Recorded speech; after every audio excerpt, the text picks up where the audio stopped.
This is the J-Hawks Sports Network, powered by Heartland Technology. Welcome aboard on the J-Hawks Sports Network from Heartland Technology. Tonight's Wall of Fame night. Let's go right to PA announcer Darren Treptow. Get this thing started. Be a play winner at a state meet, be selected to participate in a state senior all-star contest, and it will be all academic all-state. We will also be honoring our girls cross-country and wrestling teams from last season. We have 9 new members and 9 repeat members being added to the Wall of Fame tonight. Here are the 7 new members. Our first inductee is Dr. Ralph. He is a new member to the Wall of Fame.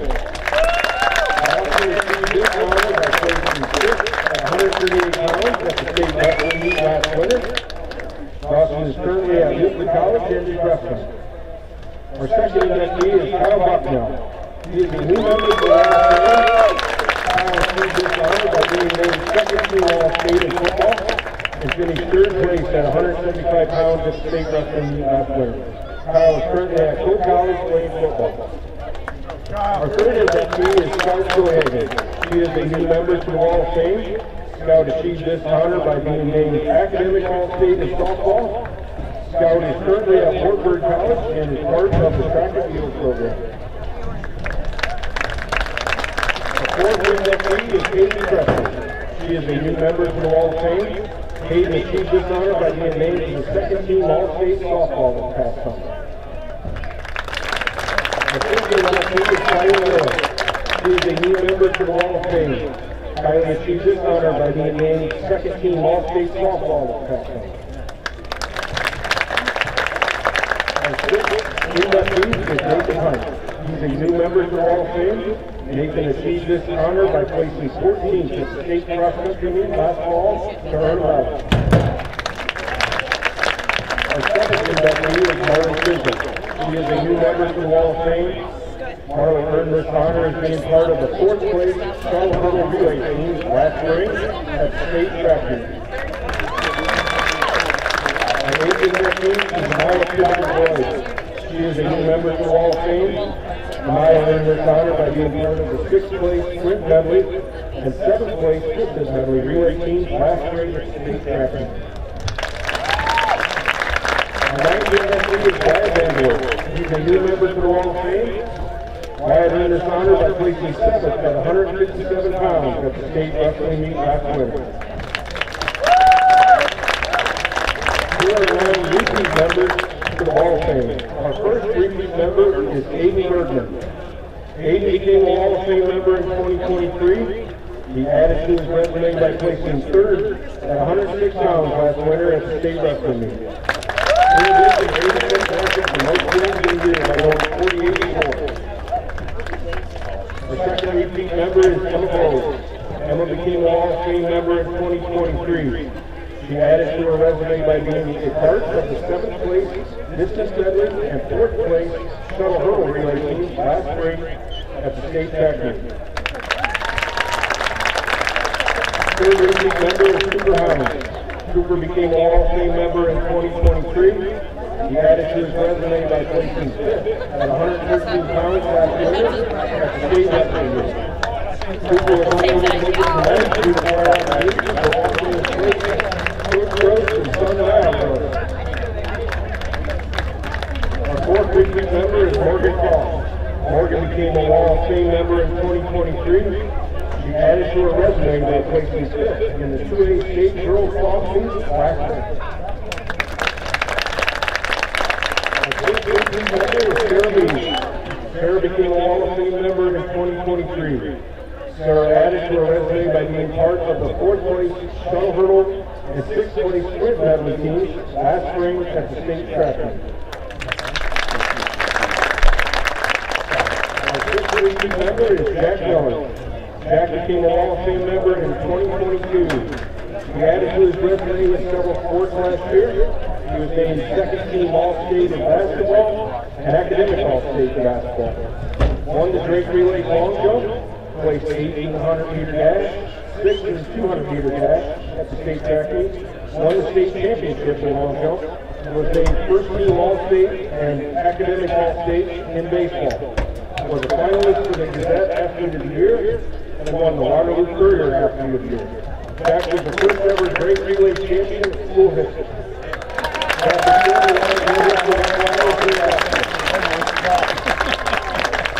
Second big league member is Mackenzie Wilson. Mackenzie became a Wall of Fame member in 2022. She added to her resume by finishing third place at the state cross-country meet last fall. Our eighth big league member is Claire Wright. Claire became a Wall of Fame member in 2021.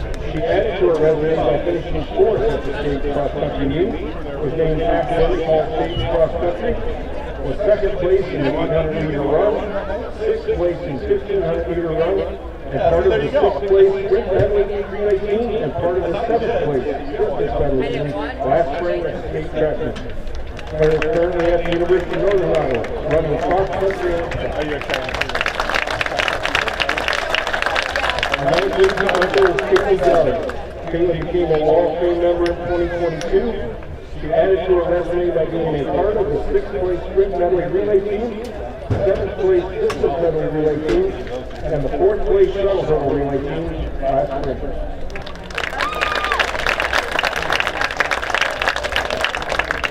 At this time, we'd like to honor our teams that qualified for state for the 2023-2024 school year.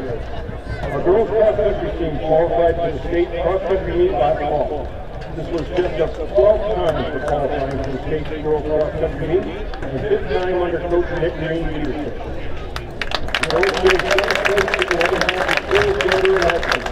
Members of the team were Mackenzie Wilson, Claire Wright, Jordan Bergman, Maya Forsberg, McKenna Albert, Lydia Weirstand, Ella DeMore, assistant coach Maya Smith, assistant coach Alex O'Connell, and head coach Nick Green. Our high school wrestling team had a historic season last spring. They won the conference meet for the first time in 51 years. The team won the qualifier for the state dual meet for the first time in school history, and placed fifth, going 2-1 on the day. After this meet, the wrestling team won the district meet and qualified 9 wrestlers for the state meet.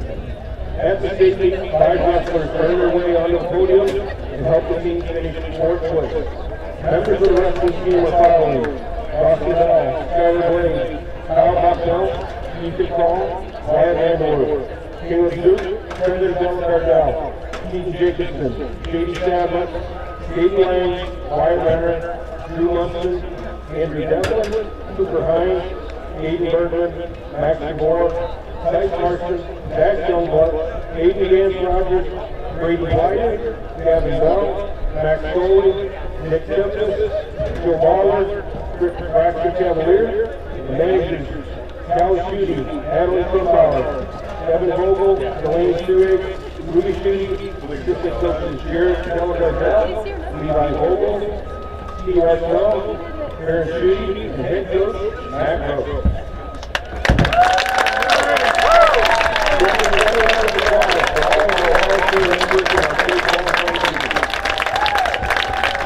Congratulations to those current and past, alum Jayhawks that will get their picture placed up on the wall that sits outside of the South Gym here, at Jesup High School, just outside the Media Center. So, an honor to come through. A number of first-time inductees, including Dawson Bell, Kyle Bucknell, Scout Cohagen, Hayden Kresser, Kylie Miller, as well as Nathan Pint. And then also include Marley Shizzle, Amanda Trayvon Boyd, and Wyatt Vanderwerf.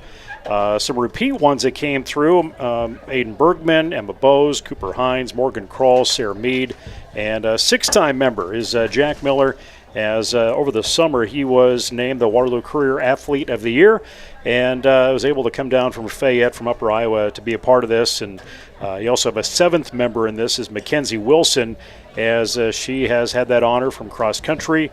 Claire Wright in the same boat, along with Caitlin Zelli, who is a 9th repeat member on this. Claire Wright, an 8-time winner. And speaking of cross country, we'll be joined up here shortly by head cross country coach Nick Green, who's going to put on the headset in place of head coach Tim Sauer tonight, who's on assignment or on leave.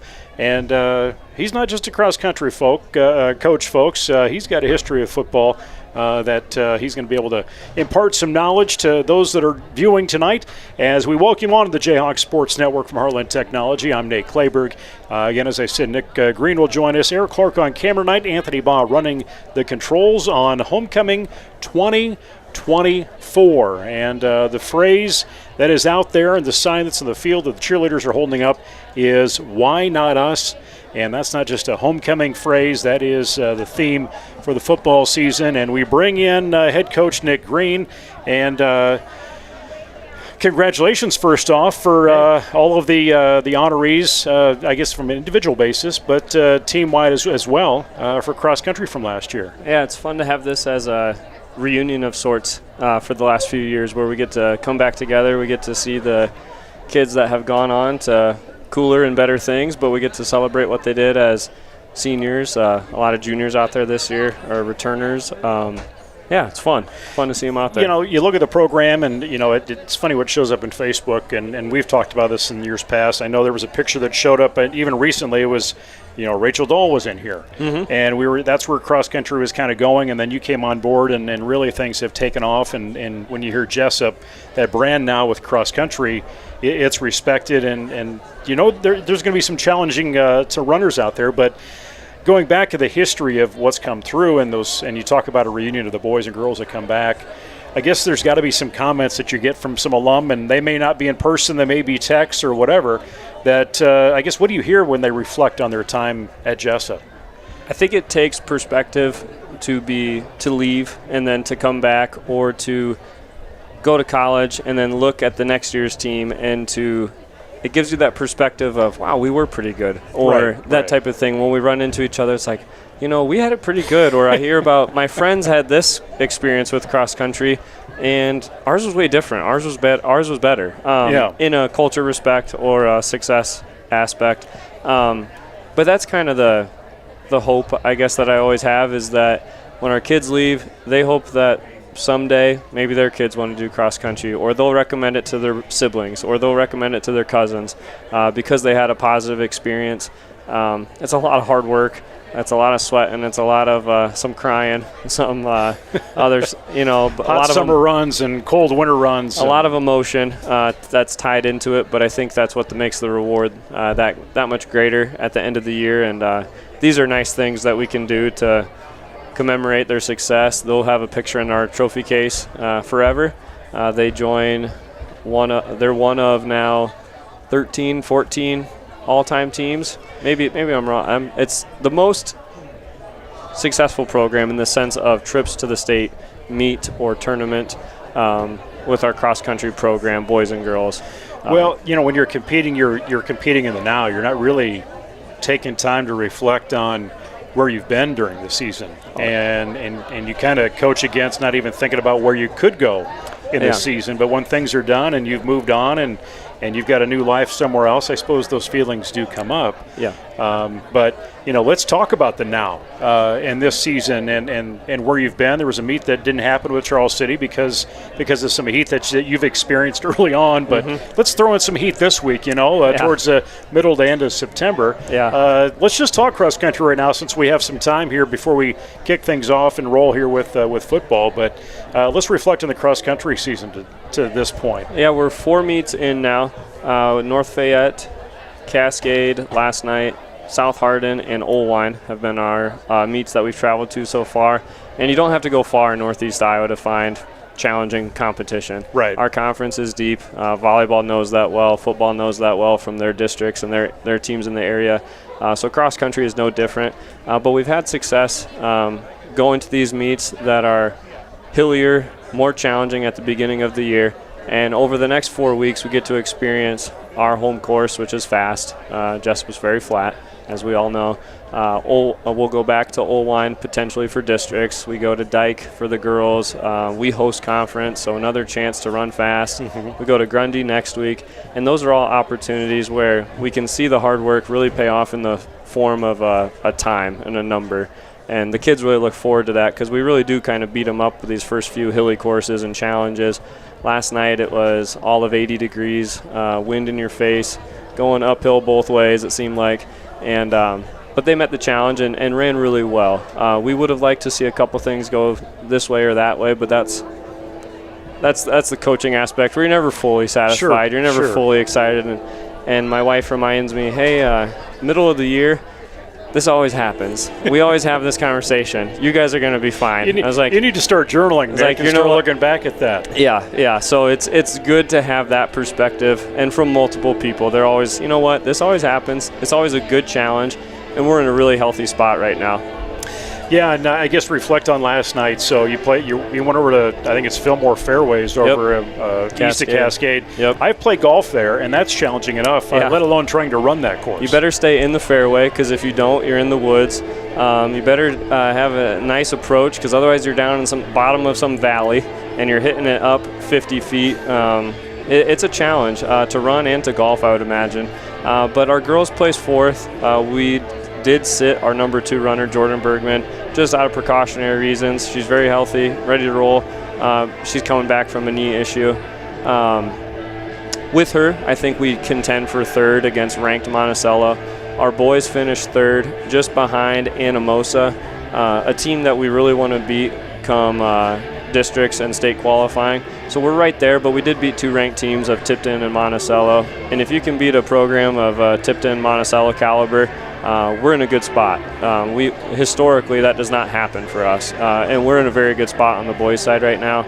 We'll probably be ranked about 13th going into next week, and but we get to see some really good competition these next few weeks and run fast. So the guys are ready. Well, it's awesome to see both. You're looking at both sides. It's not just about the girls or just a couple individuals on the boys or just one, but you got the breadth there, and good luck as we move forward. Yeah. And now we're going to move into football. So we had to get the cross country out of the way, but absolutely it is homecoming, and we are set to go. And when I knew Sauer was going to be gone, I'm like, I got to find somebody. And I'm like, it just happened to be you were doing drills because you lost the bet in the golf outing. Yes. To Coach McMartin. I thought, what about Nick Green? Let's get him up here. Are you ready for this? I am. I have a football background. It's been a few years. I had to dust it off. I was taking some notes during my prep the other day and a little bit today, and we'll see what I can offer. But it's been a little bit since I was under center and doing all that, but it'll be fun. And everybody knows this already, but I always say, what's the best trivia question is, where did Nick Green place state cross country? And you say, well, he didn't run cross country. Right. I showed up late to watch my buddies as the gun was going off the year I did go. And here come the Jayhawks as they make their way through the banner, and we're ready for some high school football. It's going to be a little different view tonight as we get into district play. Jayhawks coming in after a loss at Hudson this past week, over at Hudson. Again, 2-1 on the season. PCM Monroe, or PCM, Prairie City Monroe. I was corrected of saying, you don't have to say PCM Monroe, it's just PCM. And I'm like, well, that's just like I can't say Wapsie Valley without saying Wapsie Valley Fairbank. Yeah. So I always have to do that. But they're going to come in. They're ranked number 1 in the state as of today. And what does that mean? Well, this early in the season, I don't put a lot of stock on that, and I know Coach McMartin doesn't either. And it's like, why not? Let's get after it. Let's see what happens. It is a warm night. We're looking right now at 79 degrees, about 60% humidity. That sun is setting, which is favorable now for PCM. But we'll talk more about this, but we're going to turn things over to our public address announcer, Darren Treptow, as we hear from the Jesup High School Marching Band and today's national anthem. By supporting your team, respecting the abilities of the opposition and decisions of the officials, you can create an environment that is reflective of the community. Be a class act, be a good sport, be a winner in the game of sportsmanship. Please welcome tonight's game's officials. Dave Busey, Wayne Busey, Tom Miner, Bob Harley, Mark Wiley.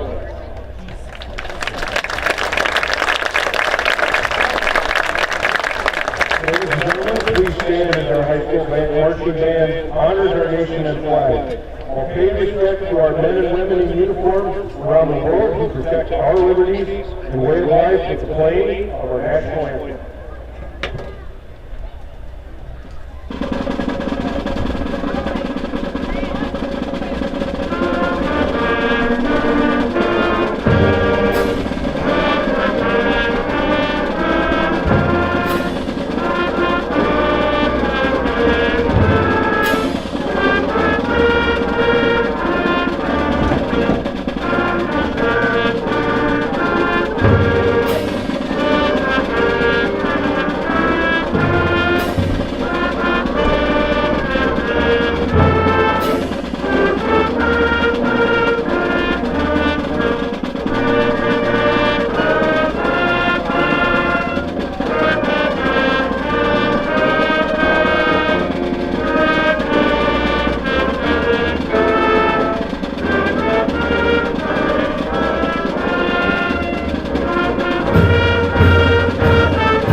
right, so we are set to go with high school football. Going to happen very shortly as things will kick off here.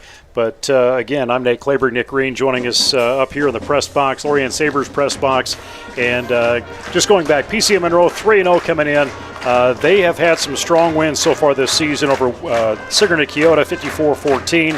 Keller Christian 59-7. Nevada last week at 30-7. But they've got a big roster. They got some size. They've put up some yards, and they've thrown some yards too, Nick. Very athletic group. Adrian Robbins leading the way for them at running back, big number 0.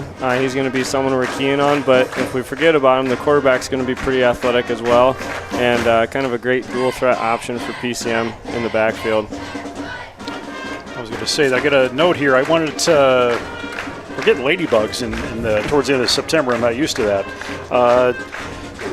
Later on in our broadcast, we're going to pause, and I think it's going to come up after the first quarter. So our special Jayhawk Sports Network fan out there, 6th grader Reed Havlick is currently down at the University of Iowa Steve Family Children's Hospital. And Reed, we hope you get better soon, as we're gonna take a moment, just like they do down at the Hawkeye games in Iowa City, and we'll whether we're going to get a wave going or a cheer going or whatever, but we're going to make sure we give credit to, I know, one of our biggest fans out there with Reed Havlick. So, as Jessup coming in, and Nick, we're going to see a couple jerseys on the sideline that we saw under pads last week. Most notably is Ryan Treptow, who went out with a shoulder injury in that first half, and then just learning Nick Moore will be out because an injury to his hand or his finger or somewhere in there.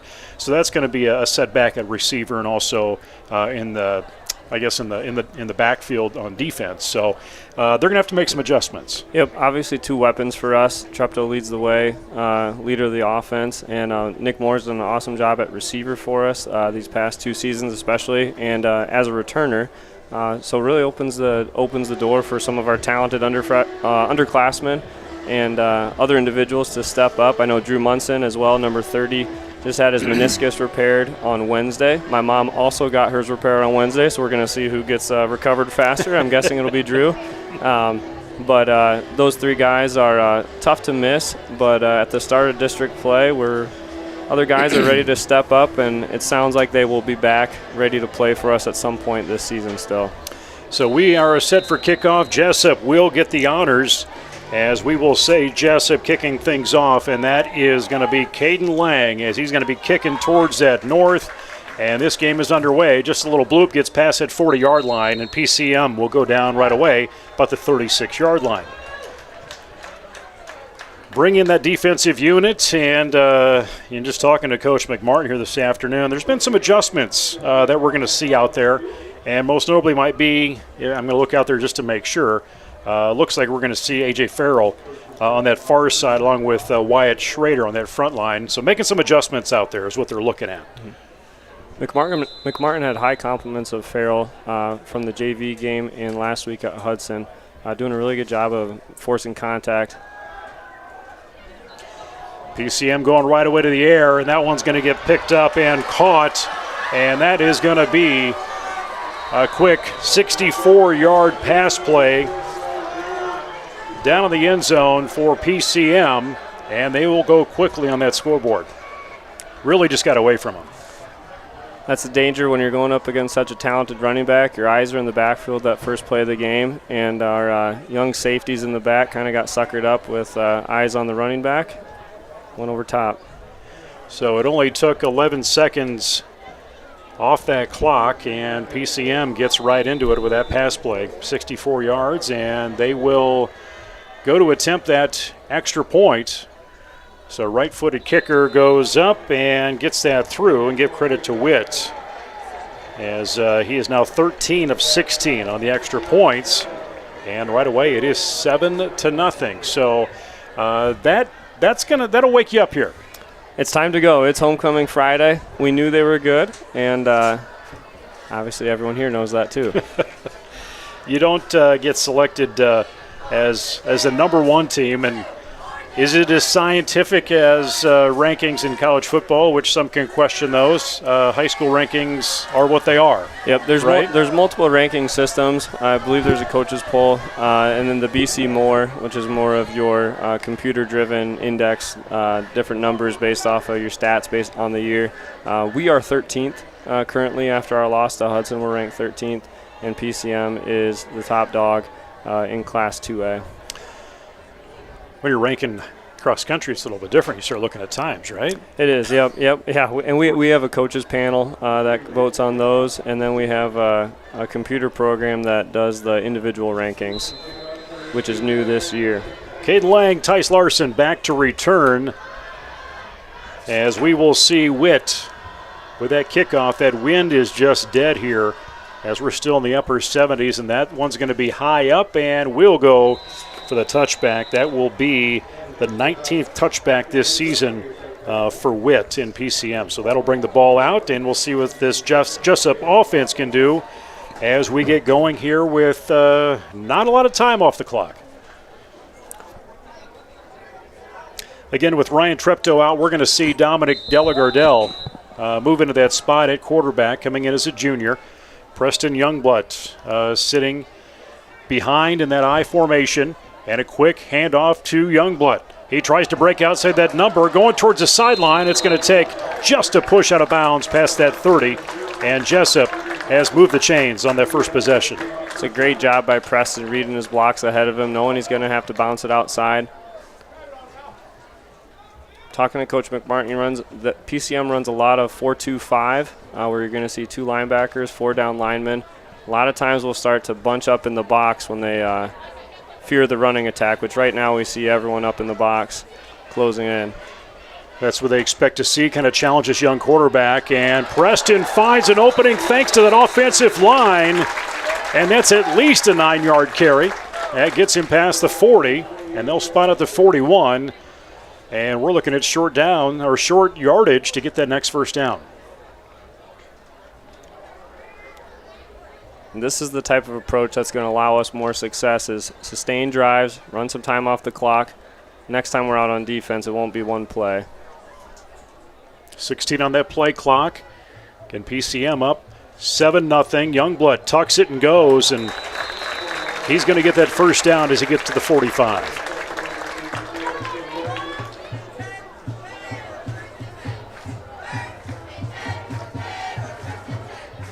A lot of people checking in on Facebook tonight. Some from Kansas, some from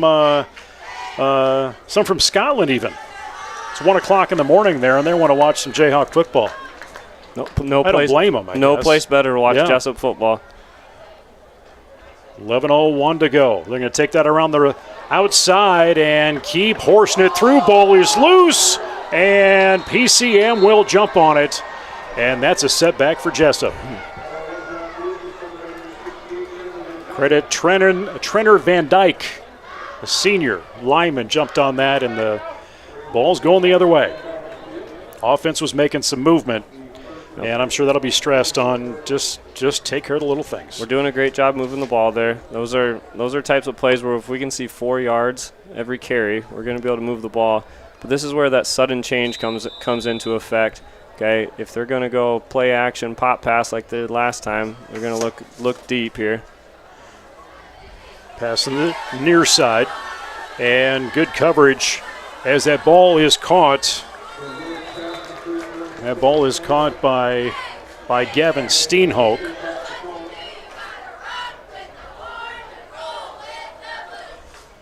And that will give him second down at about 1 at Jessup's 35-yard line. And Steenhoek to the near side. And then give credit to Gardner as well. And that pass play not broken up. And another pass into the end zone, this time 44 yards. And Riley Graber gets that one in there. Talking to our coaches earlier in the week, that was a play they were a little fearful of, just that pop pass, quick play action right over top to their tight end. Very talented number 6 there. 6'3", 190. Our safeties have to stay there, not get suckered up into the backfield. Again, Witt back to attempt the extra point. That ball placed at that 10-yard line. And there is a flag thrown, the first one of the game. So we do have false start on the offense. I was questioning earlier, having this conversation on the sideline with the new rules on covering the knees. So does that count towards kickers was my question, because maybe it doesn't. It sure doesn't look like it. And it seems like depending on the game you're watching, depending on the crew that is officiating, it's going to get called or not called. Well, it didn't seem to matter as the extra point is good, and all of a sudden it's a 14-0 ball game. And, people are saying, well, you picked the wrong homecoming game to have number 1 PCM come here, but that's how the schedule fell, unless you want to have, a mid-October homecoming, which wouldn't be unusual, but, they're having to make some adjustments on the fly here after 2 quick scores. Yep, McMartin is great at motivating the guys. We have a great coaching staff out there that's going to put them in the right direction. Sometimes you schedule those homecoming games because you're going to strike lightning and you're going to have the chance to knock off that top team. And I would expect to see some fight here coming up. We ran the ball great. That last possession just resulted in a fumble, but I would guess to see more Preston Youngblood here coming up. Just hang on to the ball. And Tice Larson and Caden Lang will go back to return once again for Jessup. And we can probably pretty much anticipate another touchback here. But Witt seems to have some pretty good control with that leg as far as how he's kicking things off from that 40-yard line. Again, no wind in the air here in Jessup as PCM shoots towards that south end zone. High flyer, and the returners will see it hit the end zone, and they'll bring that back out. And here comes that offense. But you said it, Nick. It's been Preston Youngblood, but can you ride that pony? I guess don't want to give credit to the opponent, but can you ride that for how long?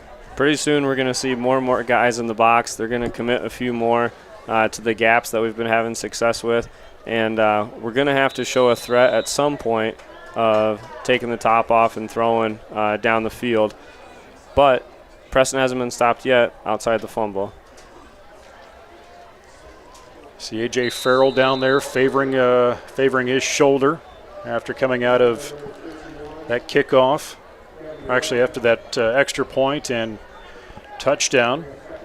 So Jessup with a short gain. We'll see Landon Vogel make his way in on offense for Jessup. And that'll bring Abe Sullivan, who has playing with the benefit of an injured Ryan Treptow as they made the adjustments with Dom going to quarterback, but that mishandled snap was bobbled, and Dom was able to control that and keep it. Yep, good on Dom for grabbing it. Good on Dom for holding on to it there. 9:21 to go. Not a quick-moving game when you look at passing game and the amount of scores we've had. It's taking a little time here. Packed crowd for Jessup in the home stands.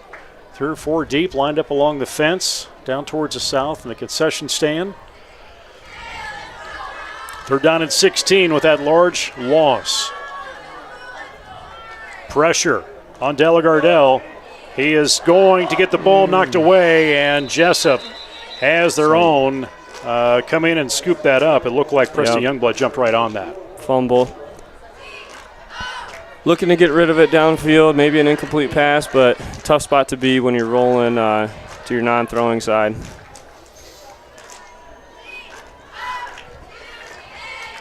Jessup running in there. Wyatt Renner getting some playing time on offense. Wyatt does a great job as our long snapper. Very consistent. Got to put Preston in that back. Here comes J.D. Sadler. Make sure we got all slots filled, and Preston's a yard into the Jessup end zone. Play clock is at 0. Gets it off in time. It's going to be a low punt, and coming in right away to grab that is going to be Robbins, and he is going to break it away and return it all the way to the end zone. There is a flag on the play, multiple flags on the play. And he picked that up about, the 45-yard line of PCM. It's the first time he's touched the ball tonight. But a foul probably near the 21-yard line of Jesup, it looks like.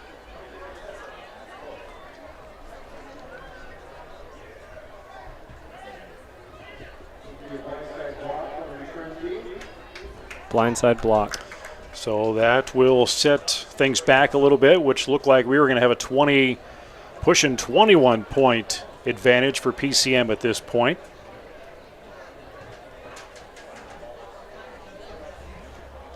But just going through this this Mustang roster, Van Gorp leads the team in passing as the quarterback, 290 yards, but he's also got 151 on the ground and 7 rushing touchdowns, with also 4 in the air. Adrian Robbins, who we just saw in that return, 6 touchdowns, 522 yards. And you've got some size there as well. Quick back. Screenplay. And make the catch with Robbins, but he's got some protection there, Nick. Hayden Shannon comes in, 6'4", 267, to run block and get him some extra yards. And the more impressive stat on Shannon, he's a freshman, coming in at 6'4", 267. 68 is no small lineman as well, leading the way on that screenplay. First down and 10, little bobbled snap, and Robbins spins out, and we'll see Andrew Devlin jump right on top, and they will pick up 1 yard on that play. Devlin does a great job getting into the backfield there and getting hands on Robbins. We're going to need multiple sets of hands and team tackling there to stop him. Quick out of the chute, I formation against Van Gorp. Hand off to Robbins. He's ducking in and out of traffic, and Tice Larson with that shoulder tackle gets him down. Robbins coming in into the night, 56 carries, 522 yards, 6 scoring touchdowns on the ground.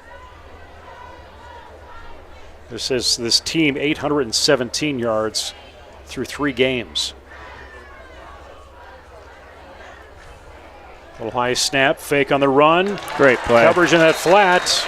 Ball was caught, but Abe Sullivan there to knock him down. Abe does a great job of staying home there. That's a tough play out in no man's land. Second down at about 8. They will have to get not to the end zone to get that first down or the score.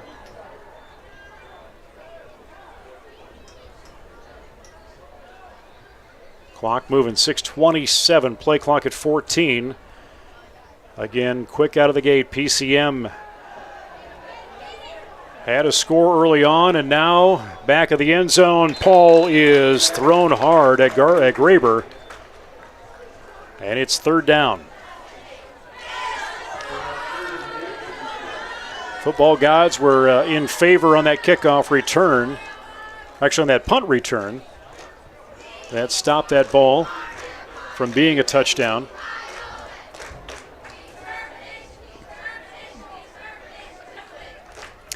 So Jessup's defense needing to be scrappy. They played scrappy last week at Hudson. Robbins with some fine footwork gets well past the line of scrimmage, but I don't think he's got the first down just yet. Nope, we're going to have 4th and short here.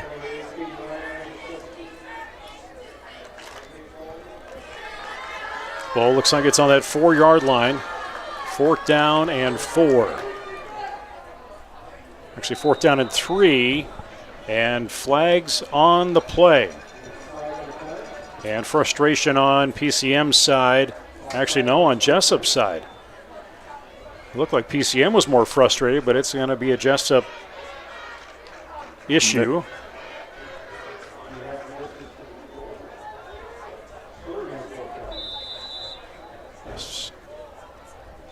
So quickly power that through, and I would imagine they'll get to the end zone, and they do. And that is the score on a quarterback keeper, that time on the ground. And that's going to be Van Gorp.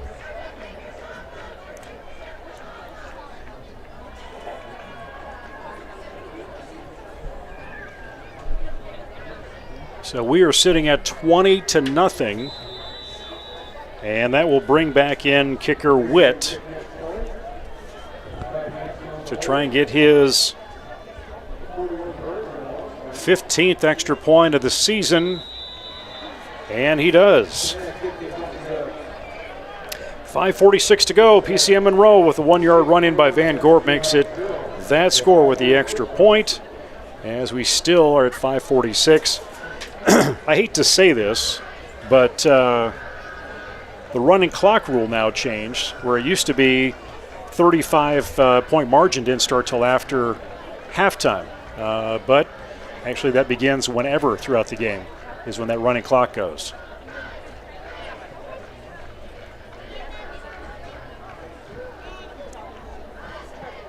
But when you're out there in a situation like this, and you got a hot night that can distract you, you get knocked down 3 touchdowns somewhat out of the gate. It's not about the physicality at that point. The mindset here has to be, what win can we get on this drive, on this possession? So we really would like to see the ball get across midfield. If we don't end up with a score, we want to put them in a more challenging position than on our side of the 50 when they get the ball. Their drives so far have started on our side of the 50. So if we can sustain something, build a little confidence, find a hot hand in the backfield, maybe try to open it up a little bit with a passing game, get Dom rolling out to his right, and get a little movement there. I think we could find some success, but it needs to start on this drive to help the guys get rolling through the first quarter here. Witt with the kickoff for his 3rd one, and there's about a yard into that end zone for the touchback. And Jessup, they're needing to hustle in and out, bring that offense on, keep excitement going. I'm sure, as you said, it's, coaches are down there. You got to keep pushing them, keep motivating them. Yep. They're going to have guys up in the box telling them what's going on down in the field, what they can do better, what play is working, what we need to change in the huddle, and put our guys in the best spot.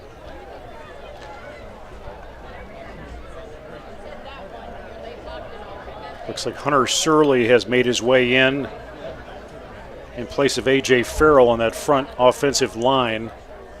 There's a hard snap. Little wildcat is what it looks like they're happening there. They came right after Preston Youngblood.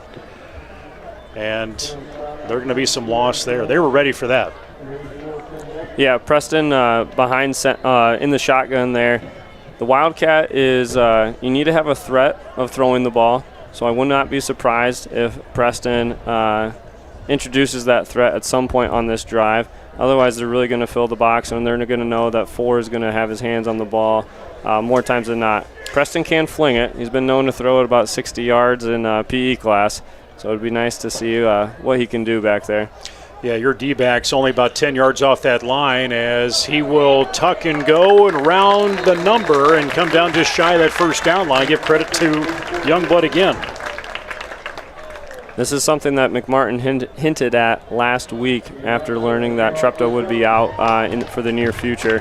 And Preston played a little scout team quarterback last year when we were heading down to Monticello for our playoff game. He fits the build of Preston Reese, the quarterback that was at Monticello last year. So it was a really good read for our guys. So he has a little experience back there. They do get that first down, as it does set up 1st and 10 on that Jesup 30-yard line. And Youngblood holds back a little bit, but those defenders do get through, and they make the stop at or just behind that line of scrimmage. Yeah, right there we saw PCM commit 8 guys all 11 guys, within the first 8 yards from scrimmage. They're really going to pack the box here with the assumption that Youngblood is going to keep his hands on the ball. We do have weapons at the wide receiver with Larson, Abe Sullivan out there wide.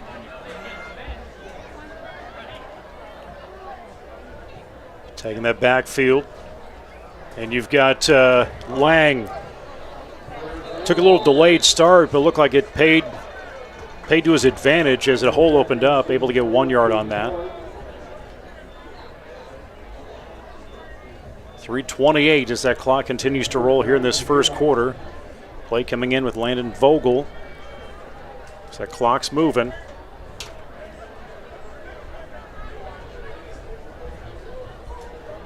You certainly don't want to get to a point where you're running clock here first half.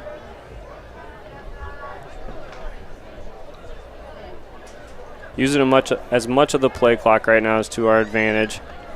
Larson and Vogel here on the near side. We have yet to see a pass, but like you said right there, Coach, we're going to need to see some throws from Preston to try and split things up a little bit, but timing was just off there a little bit. It was off. PCM got into the backfield there, the handoff, which allows our receivers to get down the field through the play action, delayed things a little bit, but there's going to be a lot of potential there for opening up something downfield. Tice is a talented athlete. Vogel's a talented receiver, first year out for football in a while. Something's going to open up there as the game goes on. Robbins back to return. Hopefully we can stop him and at least shut some return potential off that he had. Youngblood gets a strong punt. Flag in the backfield. Picked up at about the 30 and slipped up about the 47-yard line. And yeah, you did see a flag right near. Rough in the kicker. That should keep us on the field. That's a no-no. No, PCM is and rightfully so, PCM is pinning their ears back and being very aggressive right now, which they're in a position where that's a safe play right now. You want to be aggressive when you're up 21. But as we saw on the last punt, illegal block, and here roughing the kicker. This is going to get us closer to midfield, give us another shot. We saw some things that worked in those first 8 plays of the series, so we've got a shot to run the clock down in the first quarter and inch closer to the end zone.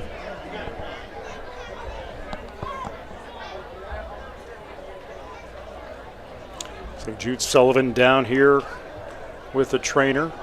He's kind of checking his right shoulder as well, it appears. Another flag thrown on the play. That's going to see Jessup lose a couple yards. The ball gets stopped up at the 45-yard line.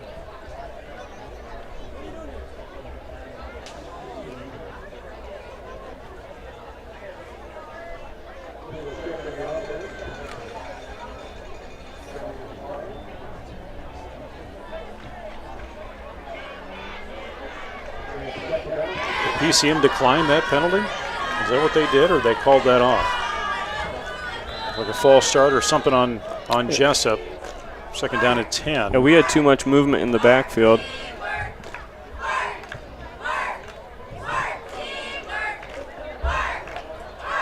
.233, clock continues to roll. Paxton McCone here on this near side. Bring it to the west. And Preston, a little stiff arm. Right there with PCM's defender as he gets out of bounds just past that 45. Preston is 6'1", 205, and with a full head of steam around the corner, that is a tough position for number 6 to be in there. So into PCM territory, Coach, just like you were saying they needed to get in this side of the field.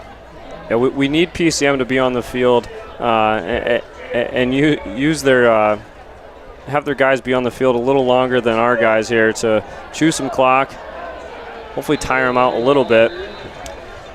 Lang on the run, stopped up on that play by Tad Wilson for PCM. Prairie City Monroe, about a 2-hour and 10-minute drive from their field to ours.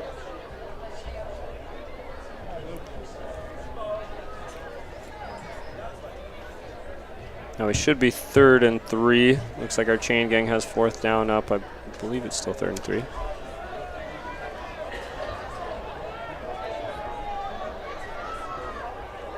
Scoreboard says 3rd down. Chain gang says 4. Little jump from PCM. 74 moved, but then we had false start. So that will bring Jessup backwards. Forget what we said about staying in PCM territory as McCone comes out, Vogel comes in.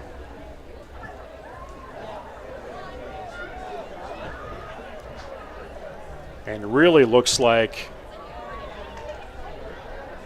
Youngblood's the one that's leading that offense out there. If you're looking at that play's coming into Preston, and he's the one that's sharing it. Not the quarterback, Dom. But Preston's out there. Dom is not out there, is he? Was he out there even? He is not. It looks like we've made the full move to Preston at quarterback. With that completion, I mean, it does show his dual threat ability. Obviously gives us a little bit more size of that position, and any more high school football, if your best athlete is capable and able and willing, that's a good spot to have your quarterback. You're going to be able to do a lot there. Yeah, I think, I don't know if it's just because they haven't been this close and they're just kind of paying attention, and I'm realizing he's the one that's running this offense. PCM in a row. On offense now is that ball again. They're looking to throw it, and there was a convenient opportunity for Graber to get it, but lost his feet and misses the pass. Safeties did a great job on that play of staying home. Abe Sullivan covered the backside very well there, leading to the check down. Just threw it a little bit behind his favorite target there, Garber. Paxton McCone deep in that backfield. That's where Treptow had been playing up until last week, and Robbins finds an opening, and give credit to Abe Sullivan on the stop. First down, though, for PCM. The challenge with someone with Robbins like that is we need our safeties. Once we know Robbins has the ball, is really fill the alley and charge in, because we're going to need a lot of hats on him in order to bring him down a little closer to that line of scrimmage. Pushing 60 seconds to go first quarter.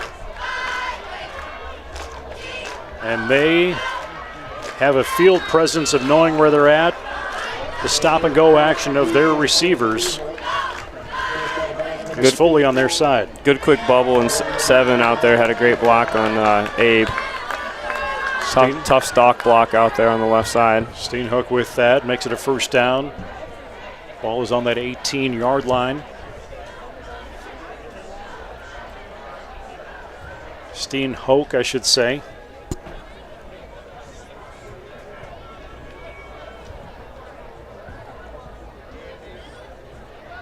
Taking their time, 6 seconds on that play clock. Robbins with the ball, comes around that end, and will get taken down on that far side.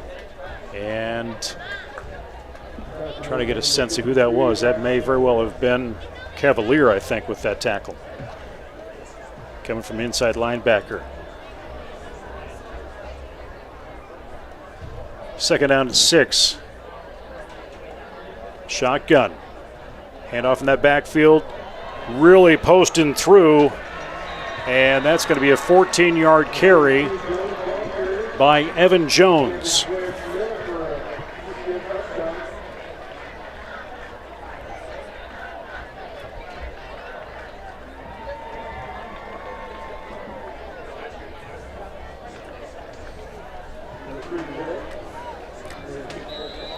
(27-0) is the score we're looking at right now, and they will bring Witt again for what will be his 4th extra point attempt.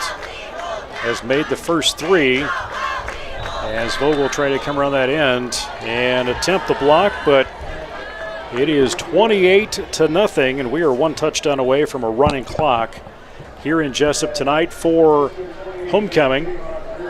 It's a rough one. PCM's good. PCM's really good. The promising part is we're seeing some movement on our side on offense. We've got to limit the false starts. We've got to limit the hurriedness in the backfield. Settle in a little bit. Let's get a score on the board. And we lost the first quarter.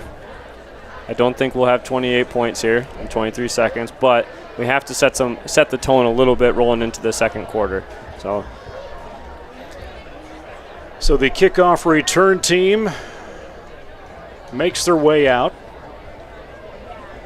Again, putting Larson and Lang towards that end zone for the return, and Witt again to kick off. it looks like they did. Must have made some conversation about covering the kicker's knees, because now they're covered. And that is into the end zone for the touchback.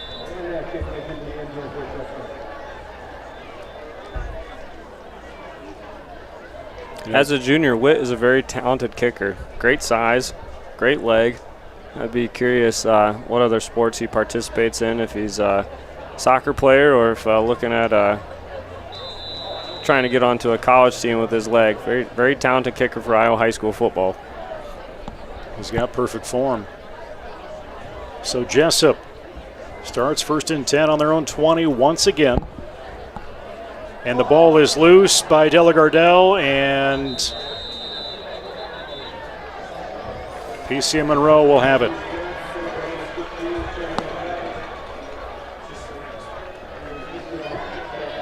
And that's some frustration there. You bring Delagardelle back in and try and start something there and just get a handle on it. And that's the reps. I'm sure he had a ton of reps this week with Oshner at center, but that game day environment, especially when you're looking at that line, which seems to be averaging 225 plus. Yep, you see them as well. Definitely rushing in the backfield, a little anxious.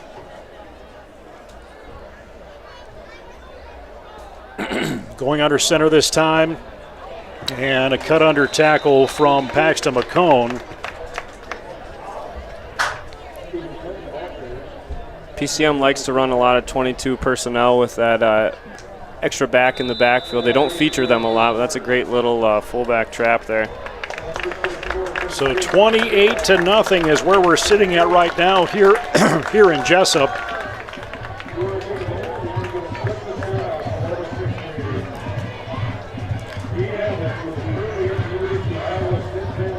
So as of right now, as we look out along the crowd, we want to honor a 6th grader here at Jesup and a big fan of the Jayhawks Sports Network and the Jayhawks in general. If we can get a look around the Jesup crowd or whatever, but we want to give a shout out to Reed Havlick down at the University of Iowa Stead Family Children's Hospital. Reed, we hope you get better soon. Make your way back to Jayhawk territory. Go Jayhawks. And Reed, we're cheering for you, most definitely.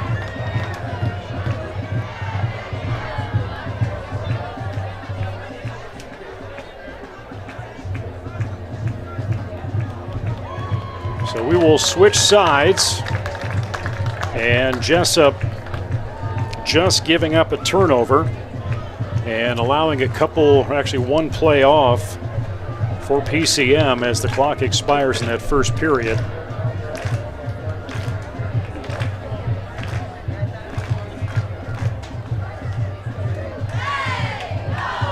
But Jesup, when you look at how they started the season with a quality scrimmage against CPU, victory to start out against Wapsie Valley, go up to Olwine and you have some success there, work through some things, but hard-fought game at Hudson you knew was going to be, even though they're a 1A team. They're a strong 1A team, and then let's bring in the first team and the number 1 team in Class 2A. Yeah, Hudson right now, after the win last week against us, moved up to number 5 in the BC Moore rankings. Very talented running back, quarterback. Really a smaller version of what we're seeing today. A lot of big play potential.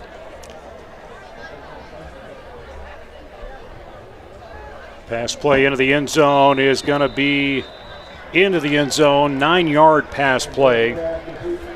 PCM right off the bat makes that happen here in the second period.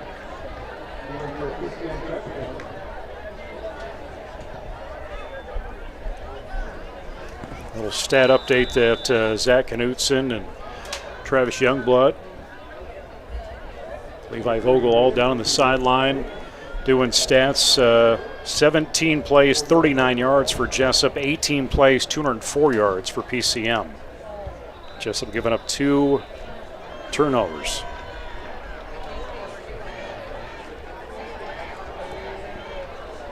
So we have reached the point that we, unfortunately, I don't know if we negatively manifested this, but it's 35-0. once we see this kickoff, that clock will begin to move based on the new rule in the state of just having a running clock no matter what quarter it is in. It used to be you had to wait till after halftime before you saw that. And, you know, it's been a few years since Jessup's been on this end of it. It's something that sticks with you that you want to make sure doesn't ever happen again. It's a tough spot to be in. I would imagine this will be the one time this season this happens. Our guys are very resilient. Coaching staff does a great job rallying the troops.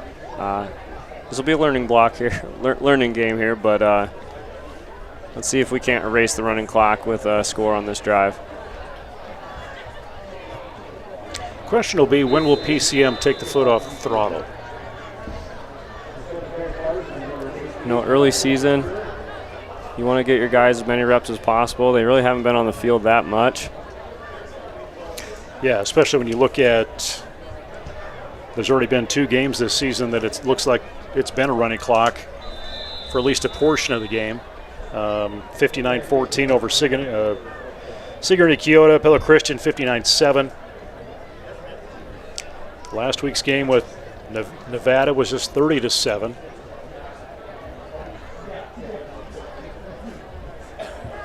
So that kickoff again into the end zone.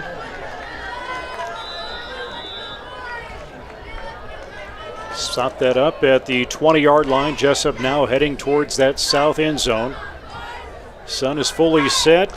Still a warm one out there, 75 degrees. Also want to pay attention to keep those cramp ghosts away, especially on a hot night like this. And there's Youngblood. He looked to go outside, brings it back in, and he's going to get stopped up about 2 yards past that line of scrimmage.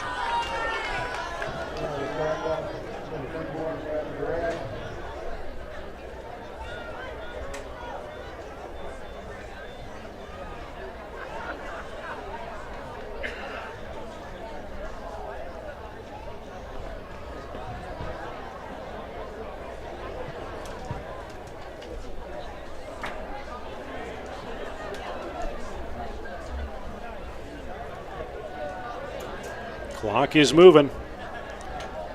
Coming up at halftime, we will honor our homecoming candidates, and here comes Youngblood. Tries to break one as he gets a first down past that 30-yard line. And we just got to keep him healthy, keep him moving. Design quarterback power to the right. Ended up not having anywhere to go, reversed it out to the left. It definitely looks like PCM has started to move a few guys out of the game. Robbins is on the sideline, probably offense only from here on out. Looks like their line, they've shifted a few guys into the game. So we'll see some different guys on the field for PCM here. Jesup keeping Lang in the game in the backfield as Jude Sullivan remains on the sideline with the trainers. And Youngblood is going to get taken down for a loss as he's tackled by Alex Wendt.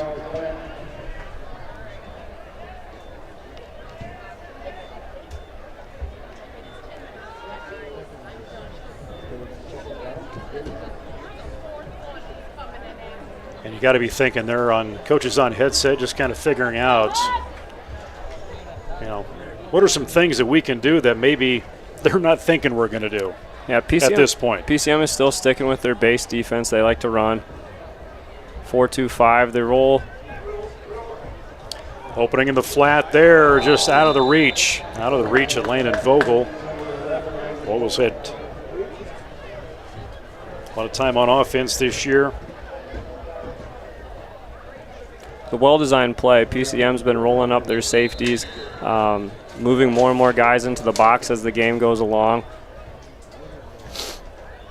So finding that spot near the sideline is a great idea to roll out to the right, but need to execute. Coach McMartin would like a timeout, and let's get them watered up. Let's get this offense refocused and taking some time other than what they had between the first and second quarter.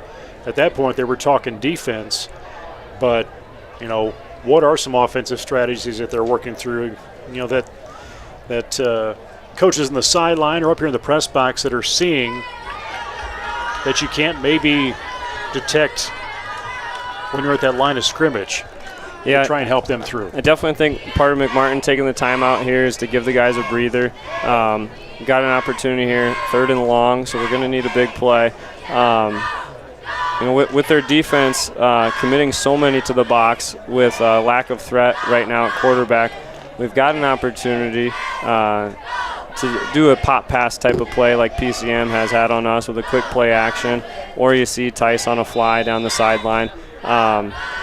We probably need a little misdirection here in order to get 13 yards.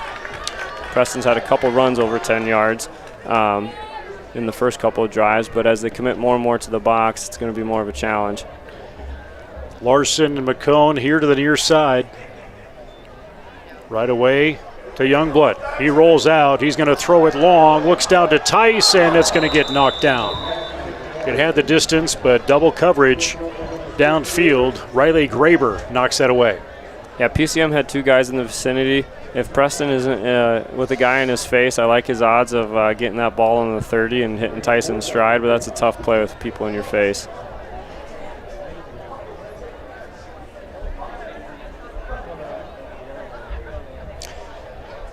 Another punt for Jesup. Preston Youngblood, a mainstay on that field. We did see a change. That line drive is going to get past Robinson just a little bit, but he manages to pick that up, and he's got some speed, he's got some power.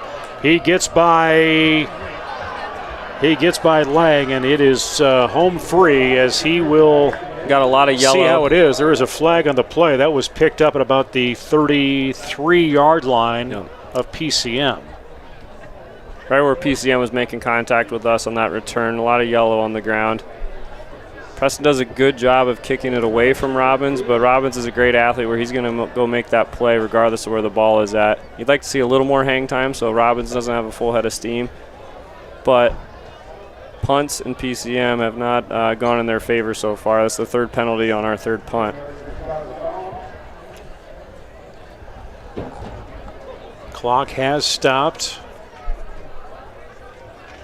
They will mark it 1st and 10 on that 30-yard line. So bring it back a few yards as Jessup's defense is set up again.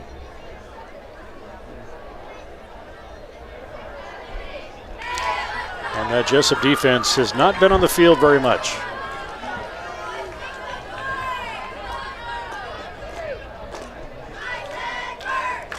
And you can just see down there, Nick, when you look at the comparisons of size of what PCM has against our Jayhawks. And this is even one of the bigger Jayhawk teams we've had in a couple of years. It is. We average over 200 on the line right now, which hasn't always been able to be said. Pass incomplete, grounded. Great pressure there. Intended for Graber. 2nd and 10, again on that 29-yard line is where they're going to mark that. PCM's in a spot where an incomplete pass does not stop the clock in this situation, so they're feeling like they're able to throw the ball on us a little bit. We have not seen Robbins with a lot of carries yet. Their passing game seems to be pretty effective. 7:40 on that clock. 4 on that play clock, and they're using all of it, and they will take a timeout. As Van Gorp, the senior thrower out there, who's had, what has he already had? 3 touchdown passes tonight, giving up a total of 20 on the, actually total 7 passing touchdowns this year. But you see the coaches down there huddled around, just kind of chatting with each of the players. Yep, giving them a breather here. PCM with the timeout. Each position group with their coach. Coach Sullivan does a great job of educating our guys on the defensive side. He's got his full play sheet there in his back pocket. everything I've talked to him so far throughout the week has come true. He definitely knew what plays we were going to see. It's just a hard time to execute when you got such talented guys on the opposite side. PCM was motioning Robbins out of the backfield. First time they've done that all night. Be interesting what they do moving out of the timeout here.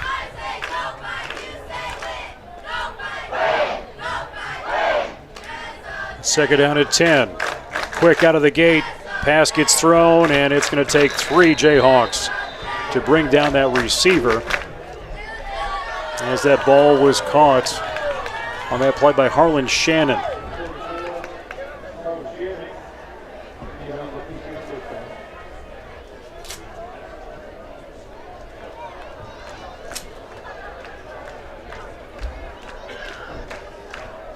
Keep it to the ground. There's Robbins.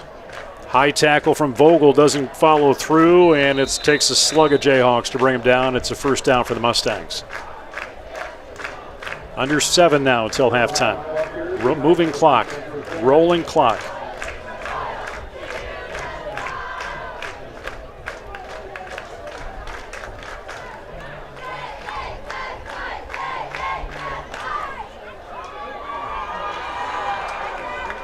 Jesup will move down to West Marshall next week on the road. PCM continues that ground game.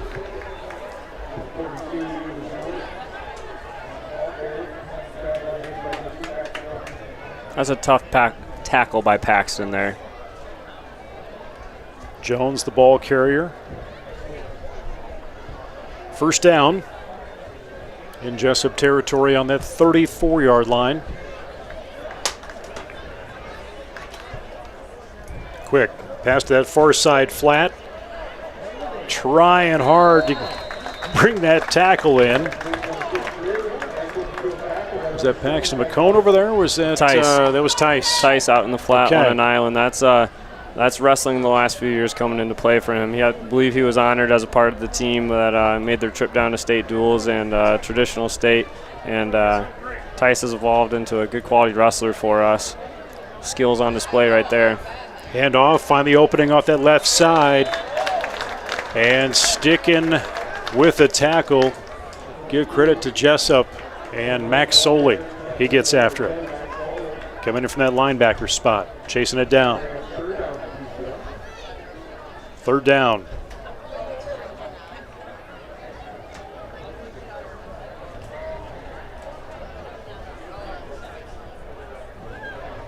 Jude Sullivan still on the sideline. This team's leading tackler for Jesup. Little flick around. Cavalier can't get to him. Hold up to tackle. Gets away from Abe. And Cavalier came running back for him. Missed him the first time. Chased him down. Got him the second time. That's great to see right here with the score being what it is for Cavalier to have that pursuit and not give up on the play. Good quick misdirection by PCM. We had a guy in the backfield. That's a quick hitting play there by them.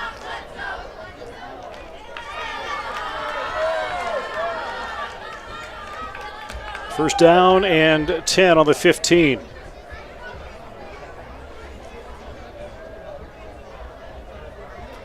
Really get that play clock down. Out in the flat. That pass to Graber, and he is going to get within that 10-yard line. Stopping the play by Soley, I believe.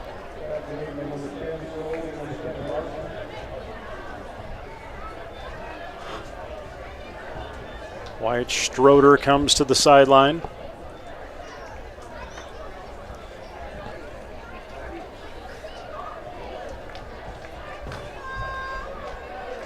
And high on Cavalier, he had the tackle, but unable to follow through with it. Resnick there as well. It is a first down, not quite to the end zone. 3:30 to go on the rolling clock here in Jesup tonight. Homecoming 2024. Not going as anybody would hope. And there's Robbins. He goes into the end zone for the score. And it only took 1 yard in.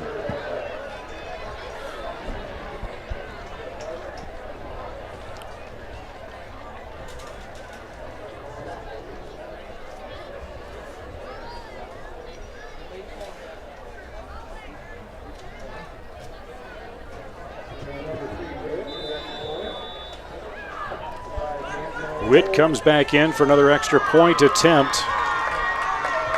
And cheerleaders, actually student section, now the cheerleaders trying to get the students excited here. Just trying to turn some energy as the extra point is good, and it is 42-0, which isn't quite the most points scored by PCM this year, 59 total points. But, you know, we had the pep rally this afternoon, Coach, and a lot of positive things happened this week. And I'm going to go back to what happened right on this field on Sunday, where they brought back the Powder Puff game, and there was no cross-country runners or football players or volleyball players allowed in it. They could coach, they could participate, you know, on the sidelines, but there was some energy in the school. It was nice to see, you know, people from whatever activity or grade were coming together to be a part of that. Yeah, those are great traditions for the homecoming week, and seeing other individuals involved and getting the spotlight on them. That was our focus this year as fall sport head coaches. Kind of discussed that, you know, as the football team is experiencing injuries, we kind of ixnayed our athletes being a part of it, but we mainly wanted to allow the people who are in our stands right now cheering on and being supportive to have the chance to go out there, compete, kind of be under the lights, and flip the script on the game and allow them to have some fun. And it was a really good turnout. Fun to see that tradition and that tradition grow, and those are the things that kids remember from their high school experience. Kick by Witt, into the end zone, another touchback. 3:11 is what the clock said, and then volleyball picking up a sweep of Olwine. It was a hard-fought one late in that one, but give them credit. And then some excitement out on the cross-country course this year as well, or this week as well. Yeah, volleyball did a great job of getting the ball rolling on homecoming week. It's fun to start the week with a big win. And Olwine's in our pod. They're in the NICL East. So if we can go up there and sweep, that's a great way to start the week, and also kind of get the ball rolling for volleyball as a whole as they enter into a few more competitive matchups with ranked opponents in our conference. 42-0. It was 28-0 if you're just joining in at the end of the first period.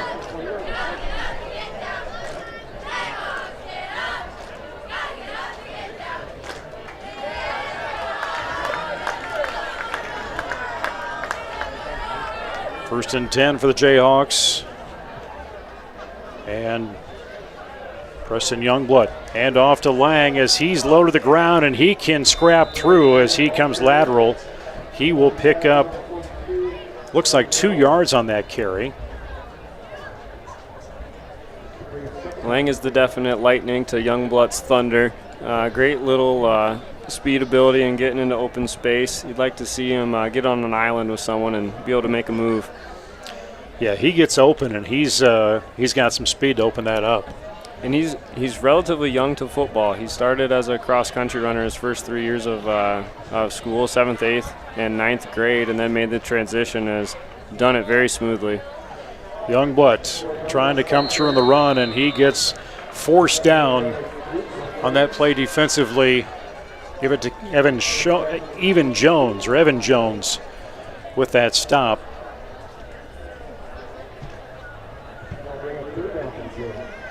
It brings third down and about 8 is what they have on the board. We will honor our homecoming attendees and candidates here at halftime. We'll recognize those, and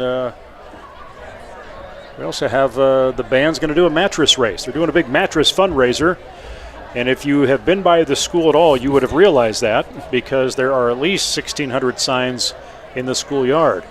Here comes Preston. He's looking downfield, trying to find somebody. It's high open, and Paxton McCone! He finds his way open, and he pulls that ball in, even though he had a double team on it. No, that was a great job by Paxton coming back to the ball. You know, Preston's throwing across his body. It's going to be hard to get the ball to where it needs to go. Preston does a great job of hitting his target, and Paxton comes back to it nicely. That's the type of play where rolling out, get a little movement is definitely going to help open some things up for us in terms of play action, running the ball, hopefully opening up the field a little bit. The backfield defensively for PCM paying a little more attention as Youngblood will break through that left side, picks up about 2 yards after that first down.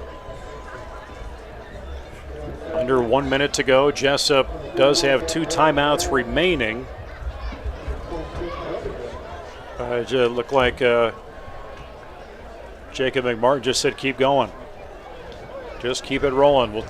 We'll talk at halftime. There's going to be some definite reorganization that's going to happen at halftime in that maintenance shed. I guess fittingly named. Youngblood looking down. A challenged pass as he had pressure in that backfield.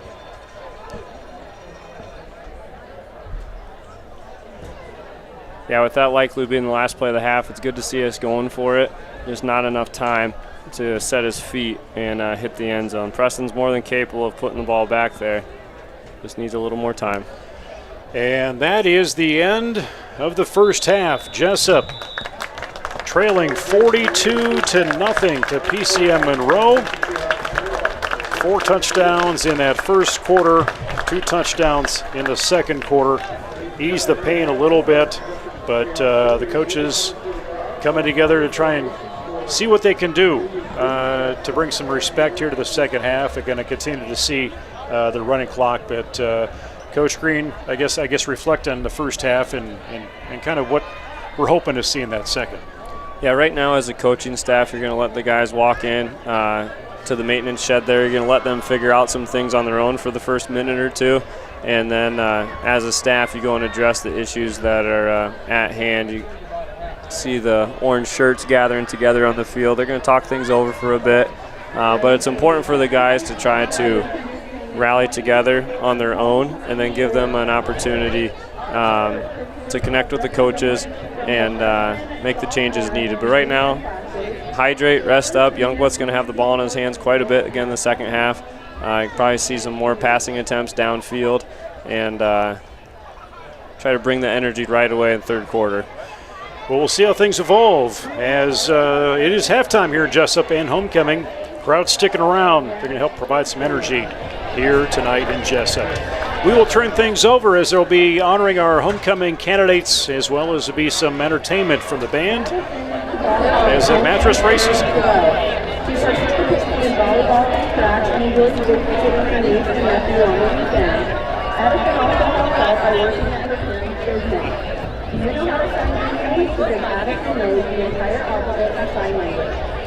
Maddox is the son of Danielle Thorson and Thorson.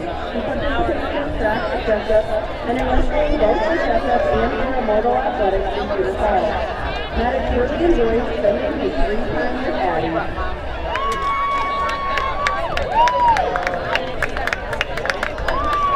Next, our sophomore attendants, Abby P. and Carson Hogan. Abby is the daughter of Ryan and Kristen P. She is a member of FFA and is a Sparkles cheerleader. Abby wants to be a Mickey nurse when she gets older. Abby loves animals and has a turtle named Steve. Carson is the son of Casey Hogan and Michelle Amber. Carson is a grade-6 athlete participating in football, basketball, and track. He uses his time with friends, but in his free time, he loves to eat. Our last pair of representatives are from the junior class, Allie Maher and Cole Tempest. Allie is the daughter of Eric and Lisa Maher. She enjoys participating in cross-country and archery, shopping and taking naps, reading about dinosaurs. Someday, Allie wants to become a physical therapist. Claire is the son of Tom and Ann Tempest. Claire enjoys going to his favorite sporting events, surfing YouTube, drinking Diet Mountain Dew, going out to eat, and spending time with his family. He also likes making the rounds in school and greeting everyone. Claire's future endeavors include single-handedly bringing back blockbuster videos for everyone to enjoy. Today we also get to welcome 2 honorary court members, our former exchange students, Tiara and Roxanne.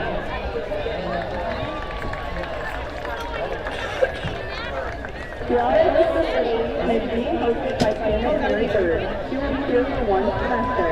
She is currently a Jessup cheerleader, and her favorite snack is carrots with cream cheese. Roxanne is the first exchange student from Germany and is being hosted by Becky and Ben, her son. Her parents are Raphael Mastinson and Bernard Verdon. She likes dancing hip-hop, and in her free time, she likes to swim in her kitchen. Now we will announce our senior singing team candidates. First, we have Ava Nolan and Paxton McComb. Ava is the daughter of Brittany and Sarah Nolan and Rochelle and Jason Hesse. Ava participates in cheer and gymnastics. She is also a boys track manager. Ava plans to attend UNI and pursue a medical career. In Ava's free time, she enjoys casting lines with Kendall and Susie. Paxton is the son of Stacey Nicole and Paul Nicole. Paxton is a four-sport athlete participating in football, basketball, track, and baseball. Paxton plans to attend UNI to major in kinesiology and exercise science once he graduates from UNI. In his free time, Paxton enjoys rollerblading and eating corn dogs with his dog Ross. Next up is Elena Benhoff and Nick Moore. Elena is the daughter of Heather and Joey Benhoff. Elena was involved in club volleyball for 7 years and is currently a wrestling cheerleader. Elena plans to continue her education after graduation by attending Allen to become an ultrasound technician. Elena is so full of energy that she would rather cartwheel than walk. Nick is the son of Darren and Tiffany Moore. Nick participates in football and enjoys spending time fishing with friends. After high school, Nick plans on becoming an electrician. The girl that she knows is the fourth-string right tackle. Next is Kendall Earl and J.D. Sadler. Kendall is the daughter of Doug and Kathy Earl. Kendall is a member of the student union and women's leadership and participates in cheerleading and volleyball. Kendall plans to continue her education and major in the medical field. In her free time, Kendall enjoys line dancing with Ava and Peyton. J.D. is the son of Joe and Alicia Sadler. J.D. is passionate about and participates in football and wrestling. He also helps coach sixth grade football. J.D. is also passionate about his 2 mini horses. Last year, Peyton Youngblood and Preston Youngblood. Peyton is the daughter of Troy and Amanda Youngblood. Peyton plays basketball in both club and high school soccer. She is the cross-country manager and is an executive member of the student union. Peyton also plans to continue her education to find the right career in the medical field. Preston is the son of Jenny and Craig Youngblood. Preston participates in football, track, and powerlifting. His favorite class in school is the last one, and in his free time he enjoys listening to Taylor Swift and participating in competitive pillow fighting. Our football boys obviously enter the locker room, so we have our homecoming team from this year and our team from last year. So we have and Lewis Shanghai and the Ryan Ketchup.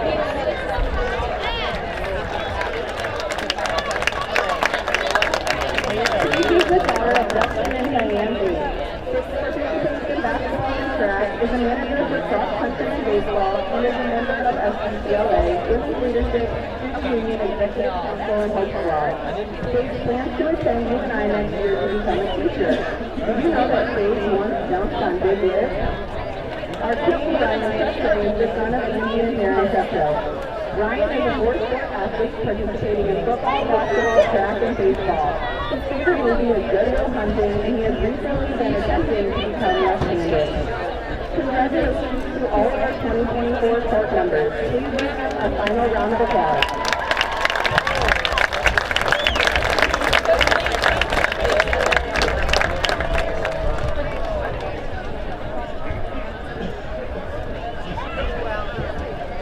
Ladies and gentlemen, get ready to ride the waves of nostalgia as the Jesup Marching Band takes you back to the golden era of first Garner Farm under the direction of Jason Hall. The band is forming their new Hawaiian shirt courtesy of the Jessup Football. You can get your own shirt at the Hawk Shop. The band is hitting the stairs with the legendary sounds of the Beach Boys. Tonight, we're bringing the beach to you with a high-energy tribute featuring 3 of the most iconic hits from the Kings of California Sun. We'll start off with the upbeat Disney classic, Fun Fun Fun. Let's sure to get there in seconds.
days of harmonizing grooves to the timeless good vibration. With the help of the music, we'll have you feeling all the good vibes.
Surfing USA, where you can almost feel the sand between your toes and the southern coast.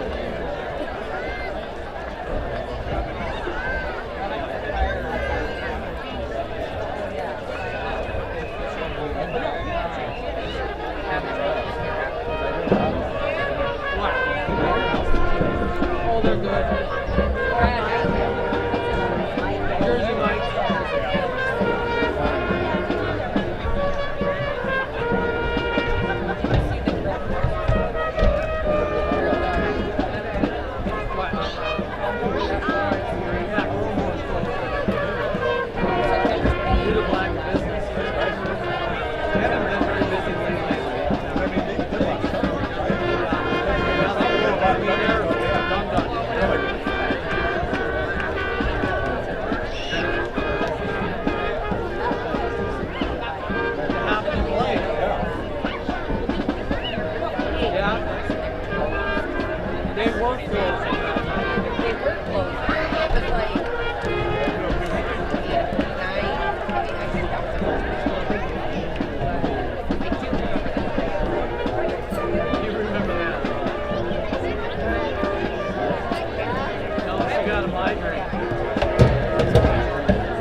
Jessup J-Hawks will now be having a massive relay race. There'll be a massive fundraising event on Saturday, October 12th from 10 to 5.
Welcome back aboard on the J-Hawks Sports Network from Heartland Technology. I'm Nate Clayberg. Nick Green joining me in the press box tonight. Anthony Baugh on controls. Eric Clark on camera tonight.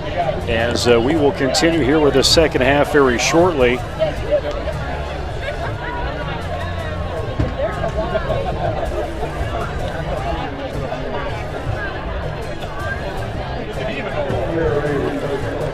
As we're starting for the second half, again, we had a very, very quick start to this game with PCM Monroe getting 4 touchdowns in that first quarter and then 2 in that second quarter.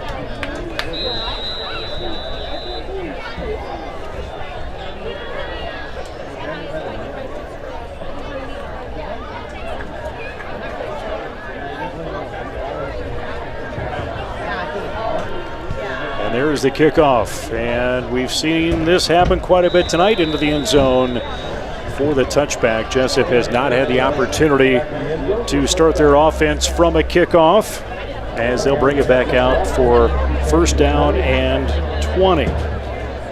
Again, first down and 10 from that 20-yard line.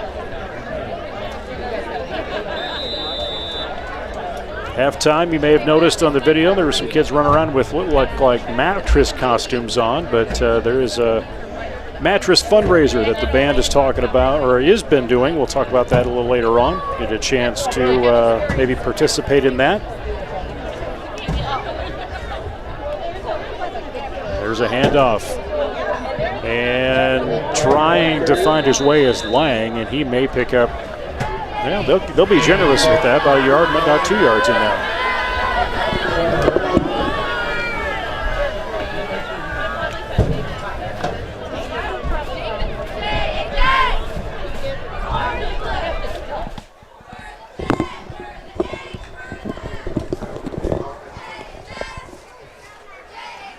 Again, we're on a rolling clock here in the second half. Jesup was down 35-0. Just starting in that second quarter. And Jesup struggling to get things going here in the second half as PCM Monroe appears to be, Nick, keeping that first string defense in the game. I would imagine we see them to start the third quarter. You're going to want to start the game, start the second half with those guys. And I would imagine as the third quarter goes on, if we see similar results as we saw earlier, they've got a lot of guys on the sideline. They're going to want to stay fresh for their coming games. I believe they have Union next week. And they'll want to be healthy for the rest of the season as well.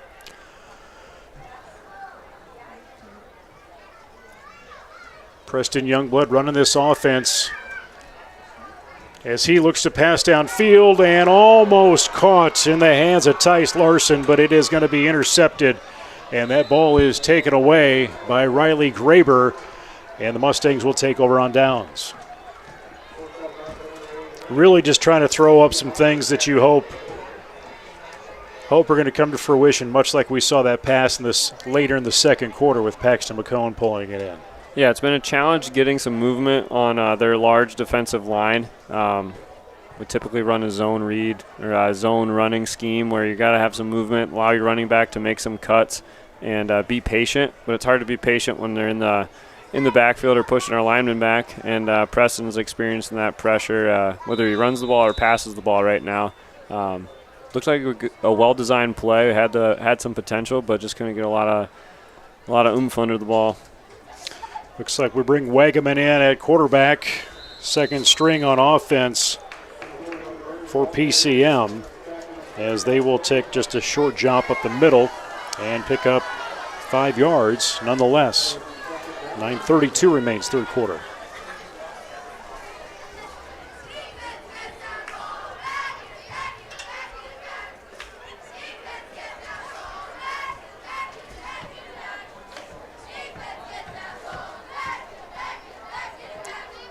Ball placed on that 15-yard line. It is second down.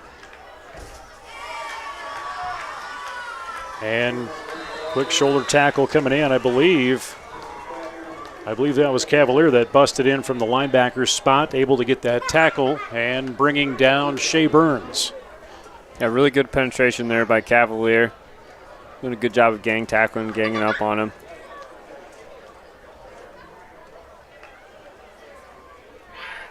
And 2 in the backfield. Shotgun. And the quarterback, he's going to hang on to it. Wagaman comes around that left side, numbers. Missed tackle from Sullivan, and eventually McCone's going to get him out of bounds. First down, nonetheless, for the Mustangs.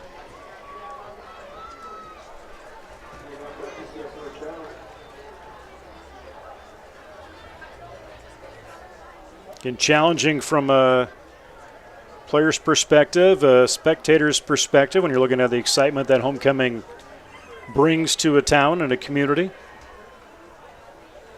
And PCM Monroe going to find their way in the end zone again, and this time give credit to Shea Burns for that touchdown.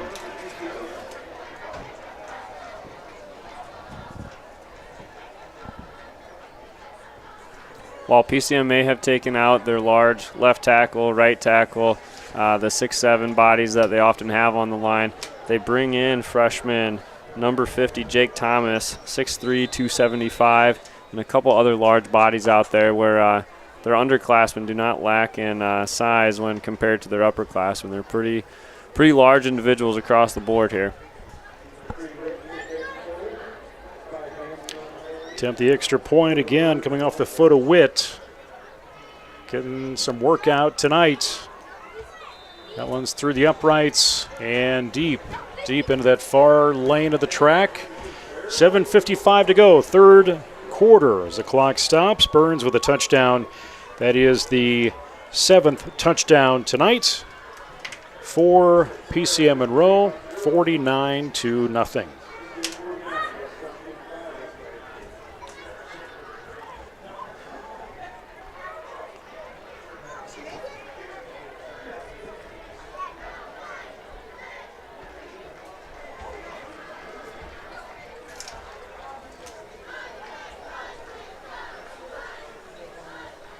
Just kind of makes it speechless, doesn't it? Tough place to be right now. Right now for the coaches, they're trying to be as steady and level as possible, help provide that support for the athletes, and allow themselves to put themselves in a position for success as the quarter continues.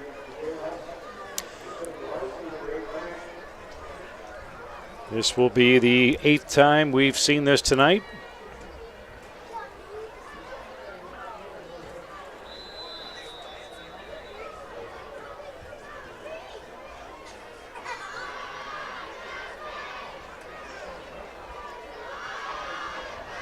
As PCM Monroe will kick things off, Jessup's offense will most likely take over on that 20-yard line, but we're going to see Tice Larson take that outside of the end zone. At least get some return practice on it. Let's put a silver lining on it. Take it by the 15-yard line. Fun to see some potential on a return there. Tice does a good job back there for us. He's got his heels on the goal line. He knows if it's over his head, he's letting it go. If it's in front, why not let it rip and see what we can get here. I got to think maybe Witt planned that. Well, let's see how high we can get and how close to that line we can get. I'm sure for his sake, his stats, he likes to see the touchbacks, and that looks good on his resume. But from the side of wanting a little action on a kickoff, might see a couple more of those. Jesup gets going on offense. They'll be held at the line of scrimmage, as we do see Dominic Delagardelle back in there at the quarterback spot, the junior who came in to play the second half when Ryan Treptow went out with a shoulder injury at Hudson last week. Yeah, you hope to see some low-pressure reps here for Dom. He's going to need that experience going into next week. And he'll drop back. He's got some pressure. He's looking downfield, looking for an opening. He needs to get downfield and find somebody, but it's going to be Landon Vogel who sneaks in there, but he's out of bounds before he could pull it in. Tried for the toe drag. Dom did a nice job of scrambling, often scrambling to his throwing side on the right side there. I'd like to see a little more time for him, but does a good job of showing some escapability. Just need to settle in and find the open spots in the defense here. But a good rep, good building spot for Dom. Clock moving. 6 minutes, third period, third quarter. McCone here to the near side, along with Tice Larson. Quick, looking to get out of the gate. There is pressure coming from PCM. Line drive throw right to McCone as he has to come back for it. But does set up fourth down at about 7.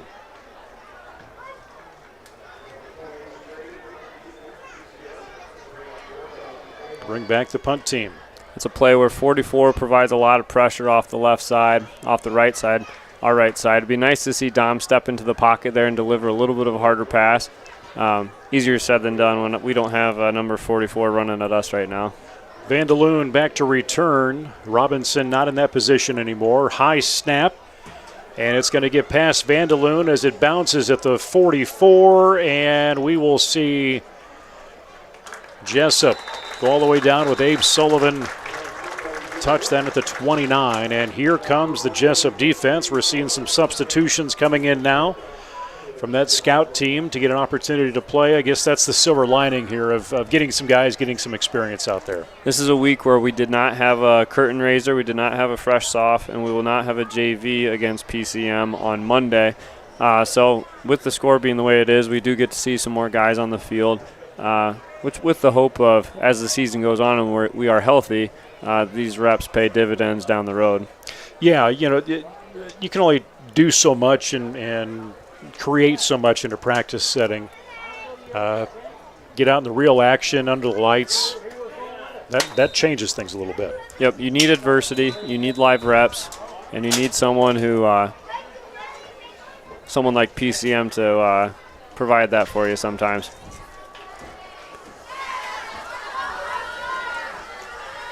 They will break through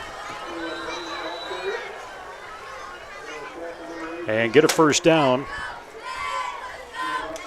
A little humid in here as I'm trying to tape my papers up to the wall, and I think it's just not quite working very well, Nick. Got a little lucky as the night's gone on. A little more favorable temperatures up here in the box. But did you go outside at halftime? I did not. Yeah, I stuck around in here. You may have wanted to go out there and cool down just a little bit. 3:43.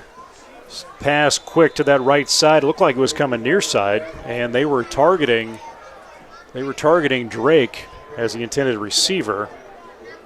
Second down.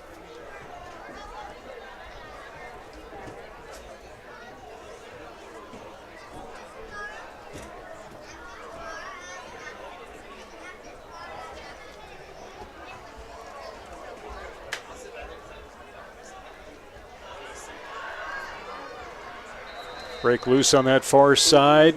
Just keep chipping away at that rock, bringing it down. Another first down.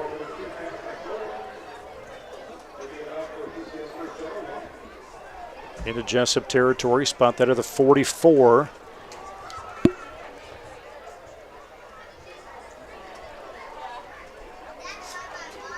Can Wagaman at quarterback for the Mustangs.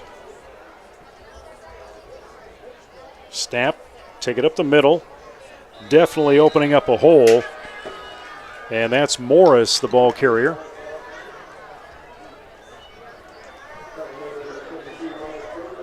Looks like Jude coming back into the game, which is good to see. I know he spent some time on the sideline earlier.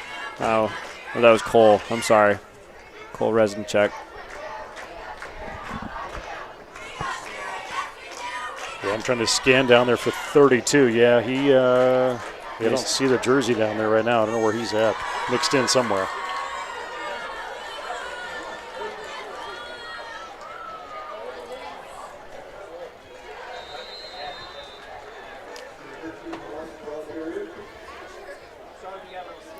Another first down. Reznicek with that stop. It is good to see Cole out there. Cole had an early season injury, back injury that we had thought would sideline him for the season. But good to see him out here on homecoming Friday night.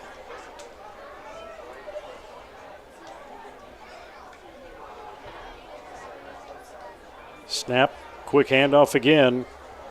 And PCM doing a great job of keeping that lane open and allowing their running backs to keep moving forward. And that was Baukamp with a run.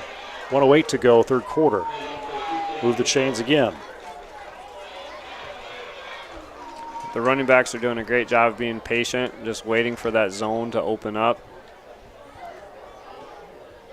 They favor running to the right side there.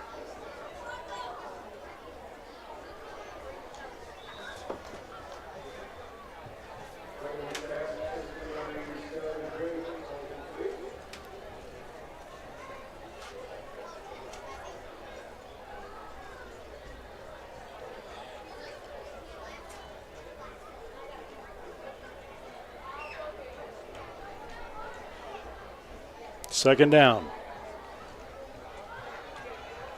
Again, really getting outside that tackle and keeping it moving along. Again, Baukamp,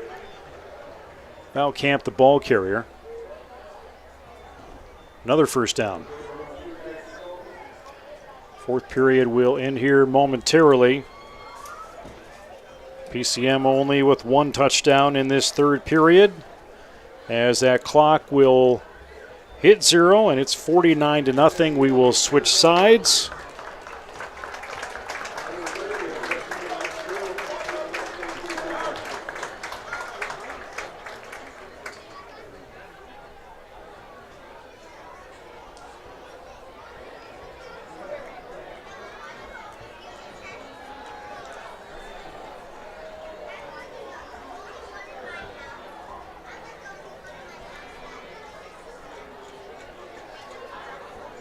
And you talked earlier, Nick, when you look at, they're bringing some people out here that have gotten some reps, but it looks like they're bringing in some of the starters. They're bringing in, some of the second teamers just to kind of mix up that personnel a little bit too.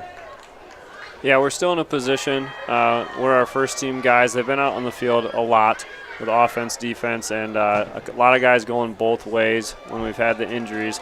But we have an opportunity here. A little test of endurance, a little test of adversity. They're going to stay out there probably over the next few minutes, I would guess. And then we start to see a few more guys trickle in and get a few more reps in the probably last 6 minutes of the quarter. Yeah, you're looking kind of a goal line stand here. Bring those guys in here. Maybe slow this down a little bit. 7 yards to go. Yep. First and goal. Goal line defense is always a different situation. Gives you a chance to practice something.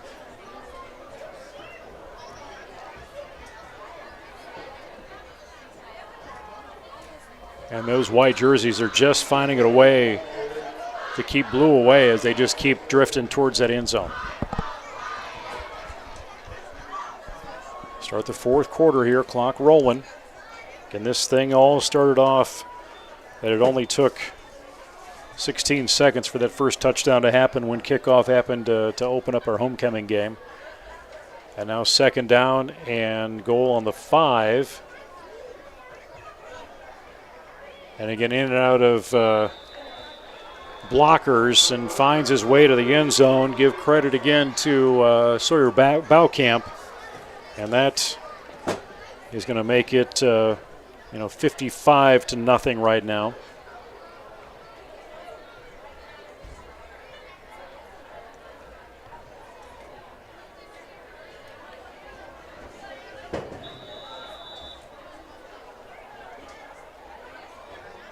They were looking to go for the 2-point conversion. Interesting move on the 2-point to kneel it. Not sure I've seen that before. Ease the pain, I guess. Ease the pain. So that will bring in Jessup, who will get the ball back on a kickoff. Kind of just call off the dog there, I guess, is what kind of took place. In that situation, when you're shuffling in your JV players, your underclassmen, you'd think you'd have an underclassman kicker that would have the opportunity to step out there. Yeah, it's the first time I've ever seen that. Take a knee on the conversion.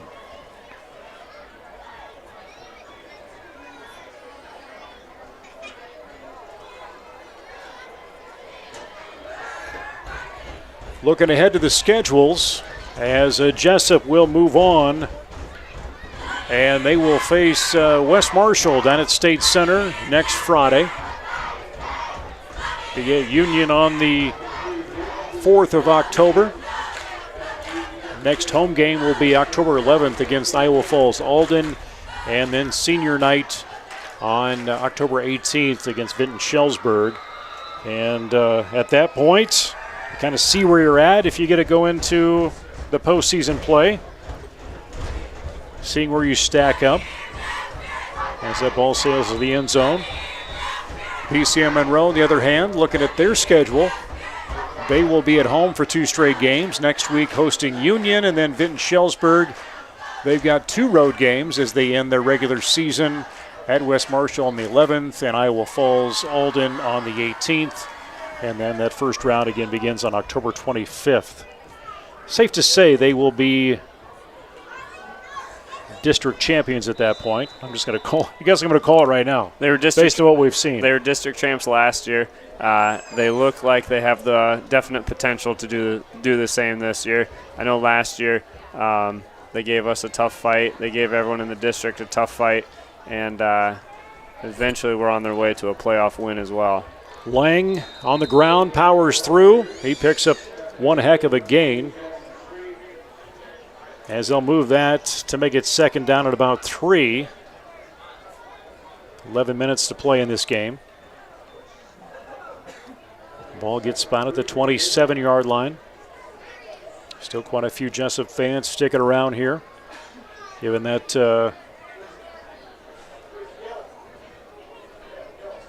favor the Jesup players on the field, on the sidelines. In that respect. It is a ground game. Continues. One thing about our community, they do a tremendous job of showing up, showing out in the big moments, in the big games. Whenever we're traveling to a sub-state competition, district competition, homecoming event like this, we do a great job of showing up, and that's a huge testament to our families, our communities, the support systems that help this type of thing happen. Abe Sullivan here to the near side. We're keeping that number 1 group in offensively. Be nice to break that goose egg. Stay on the ground. There's Caden Lang. If he can get open, he can make it. He's dancing down the sideline, past the 30, into the 10, and touchdown. Caden Lang, 70 yards. Good to see Lang put on the burners there and outrun those guys.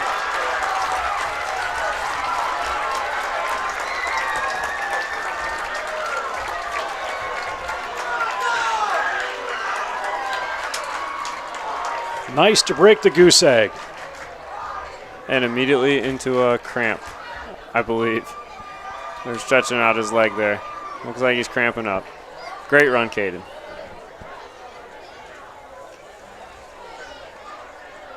So they will come in, and Jesup will, I would guess, the extra point is what we're looking at here. And Caden Lang would be the one who usually would kick that extra point. But considering the circumstances right now where he's sitting, trying to get stretched out, UNI training staff and Summit training staff over there working on that junior.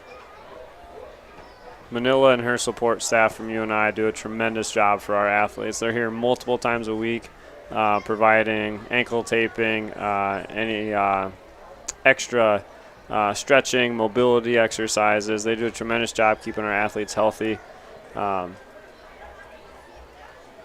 It's a tremendous resource provided by Summit that we get to have here for our athletes. So he's up and going. And, yeah, he's kind of favoring that right foot a little bit. But he wants his helmet. He's going to carry that to the sideline, and we're going to see Max Soley attempt the extra point. Soccer-style kick. Jesup getting a 70-yard run breakaway from Caden Lang as he scores for Jesup. Brings some energy to this stadium. And that's going to be through the uprights, and give credit to that young man to make it 56-0. Or 50, how about we say 55-7. Love it. We'll take 55-7. it.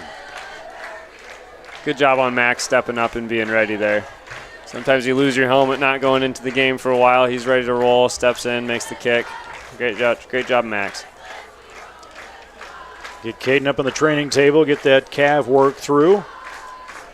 And they will bring in the defensive unit, actually the kickoff, or kick return, or kickoff team, I guess. We have not seen them but once this game. Yep, our opening kickoff with Lang. I believe Preston will have the honors.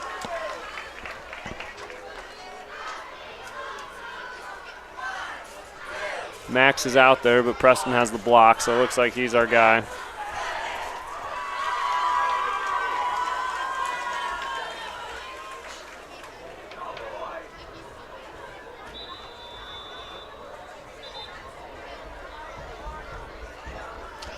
Definitely helps raise the vibe on the sidelines and in the stands with the score there. So back to return Easton Morris, along with Lewis Day, I believe.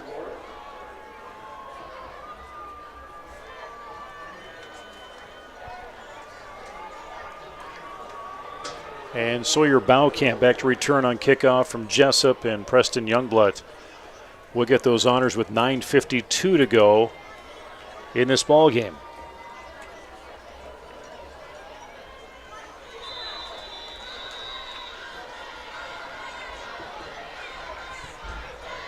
Strong kick. About the 4-yard line is where we're going to see that taken. And Jessup will see the tackle with Cavalier as he takes him down just shy of that 30-yard line. Cavalier's done a nice job being around the ball tonight. Good pursuit, good tackle. Good contain, forcing him back inside.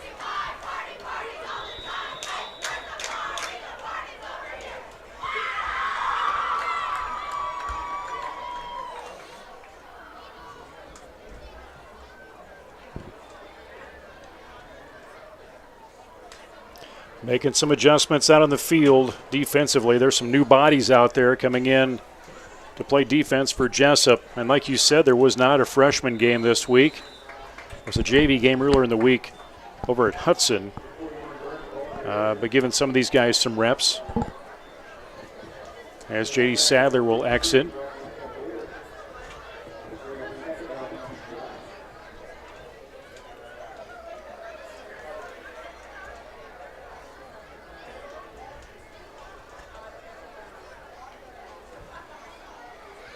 Bring that to the sideline, and they will force out of bounds.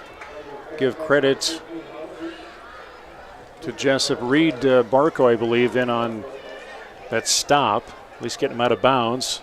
3rd down and 2. Brendan Oshner to the sideline.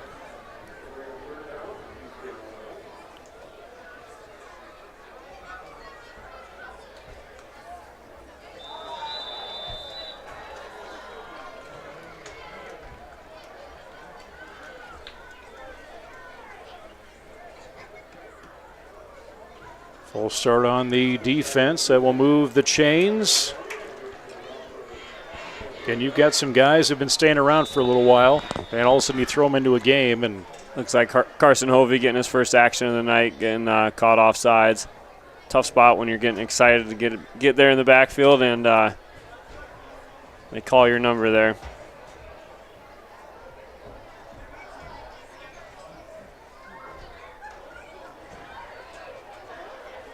Swarm on that defense, going to pick up a 3-yard gain for PCM Monroe.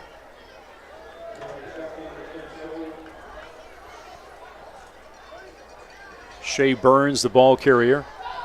2nd down and 7.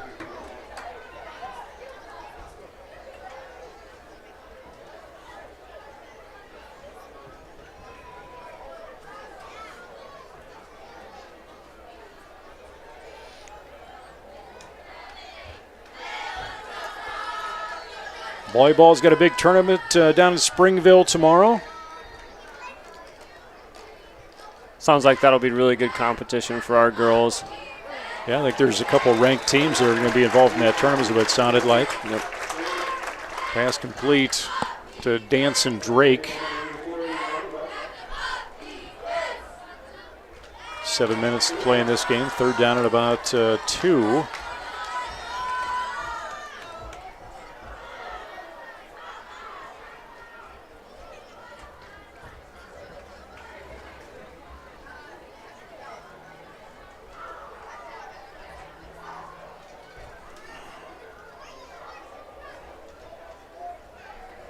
Six seconds on that play clock.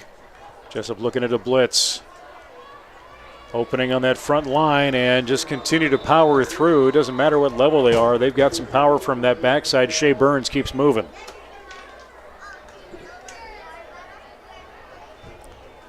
Nice job by Aiden Youngblood getting in on the play there. Seeing some of his first action of the night. First down, ball on that 41-yard line now.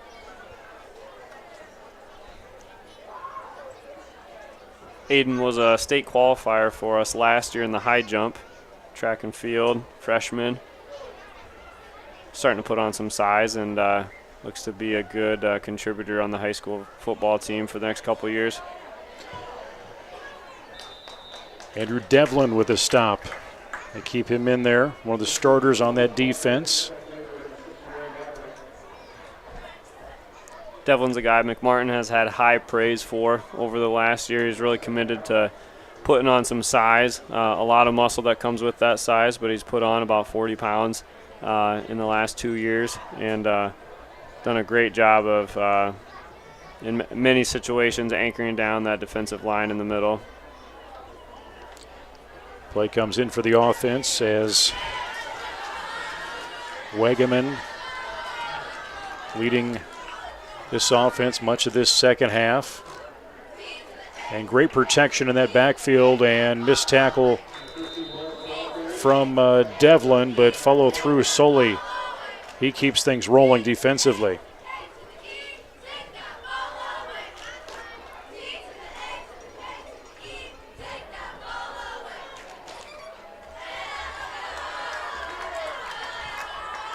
.41 to go.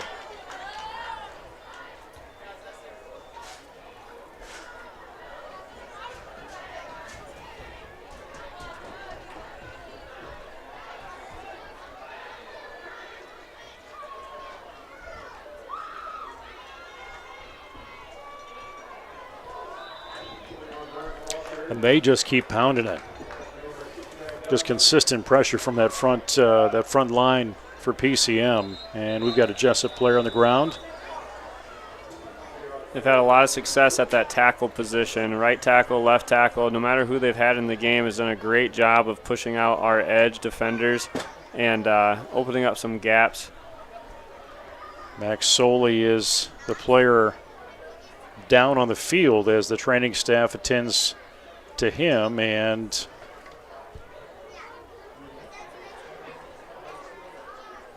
can't quite get a sense of what it is, but this gives the coaching staff a chance to come together in the last 4 minutes, 10 seconds.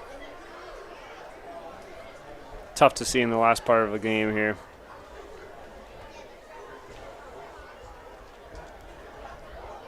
Max is a guy that we see participate in wrestling, track, golf. I think he played a little baseball. He had light baseball last year. So one of our rare four-sport athletes that does a great job participating, being in the weight room.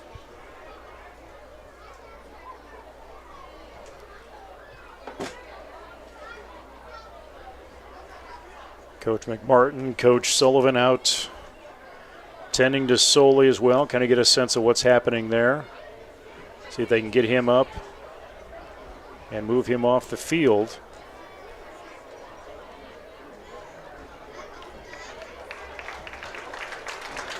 Favoring that right foot a little bit. We're not looking at a cramp situation, it looks like, Coach. Definitely lower right leg with how they were evaluating him there. You wish you could see him put a little weight on it, but definitely tough sledding here, tough walking off.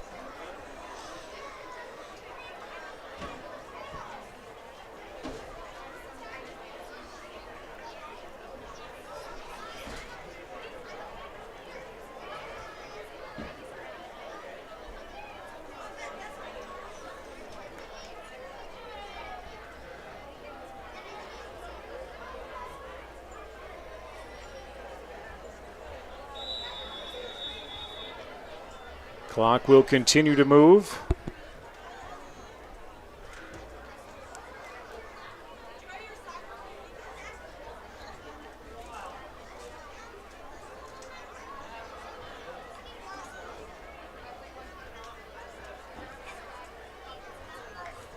Looking at some pressure, looking at that front line, and just a little stop from that running back.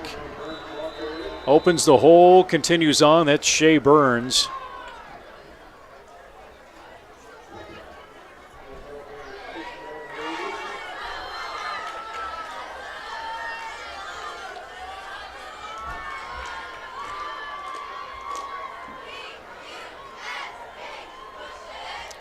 And PCM taking full advantage of moving that clock right now.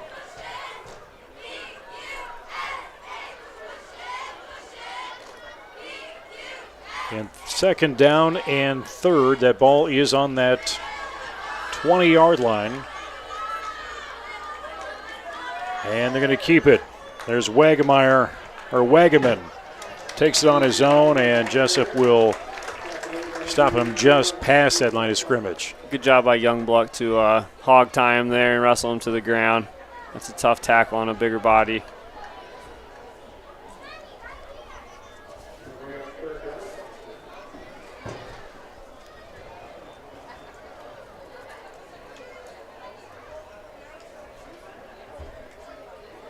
And you got a mix of some experience and inexperience out there right now.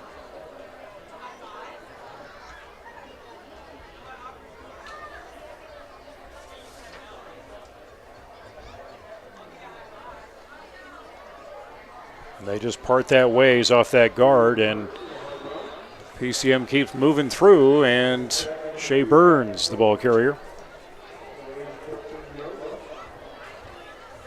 Burns coming in at 5'8", 190.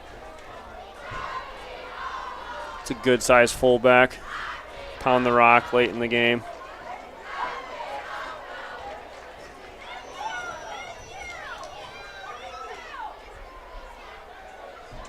First down and goal, ball on that 5-yard line.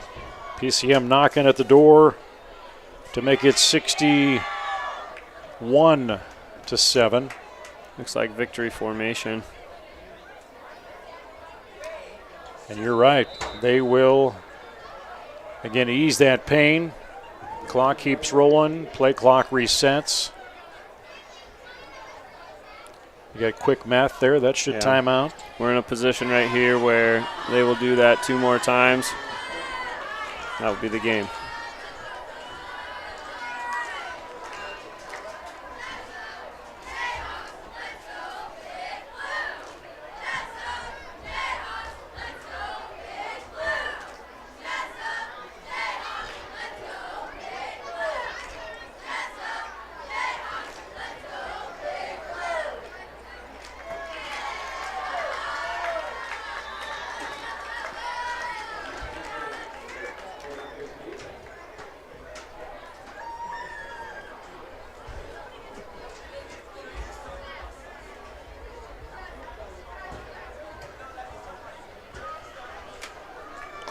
And Jesup will line up midfield, as will PCM Monroe.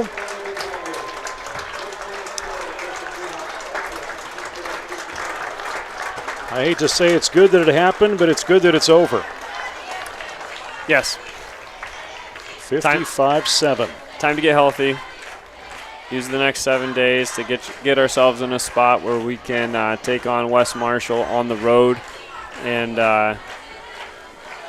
add another win in the left. Add another win in the left column.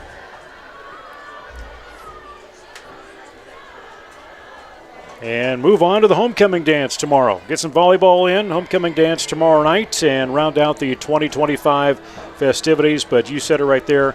A number of injuries that took place that had taken place before today, but some throughout here that kind of changed some things, I believe, for Jesup on their offensive defensive side of things. But they will go to a record now of 2-2 on the season, and Prairie City Monroe will go on to 4-0 and 1-0 in district play. Thank you for joining us tonight, Coach Nick Green. Thanks for being a part of this too. That was fun. We'll see if We'll see if Sauer makes it back or not. I don't think I've Wally pipped him. I think he'll earn his spot back for sure. Well, for Nick Green and our crew on site here with Anthony Baugh and also Eric Clark on camera, want to thank everybody who's joining us. I'm Nate Clayberg here from the Lorient Sabres press box here in Jesup. Final score, Jesup loses tonight at homecoming, 55-7. You can watch this entire game on replay if you choose, or you can maybe find a better game to watch. That's either on our YouTube channel or on our Facebook page. This is the Jayhawks Sports Network from Heartland Technology with music courtesy of bensound.com. Go Jayhawks and good night.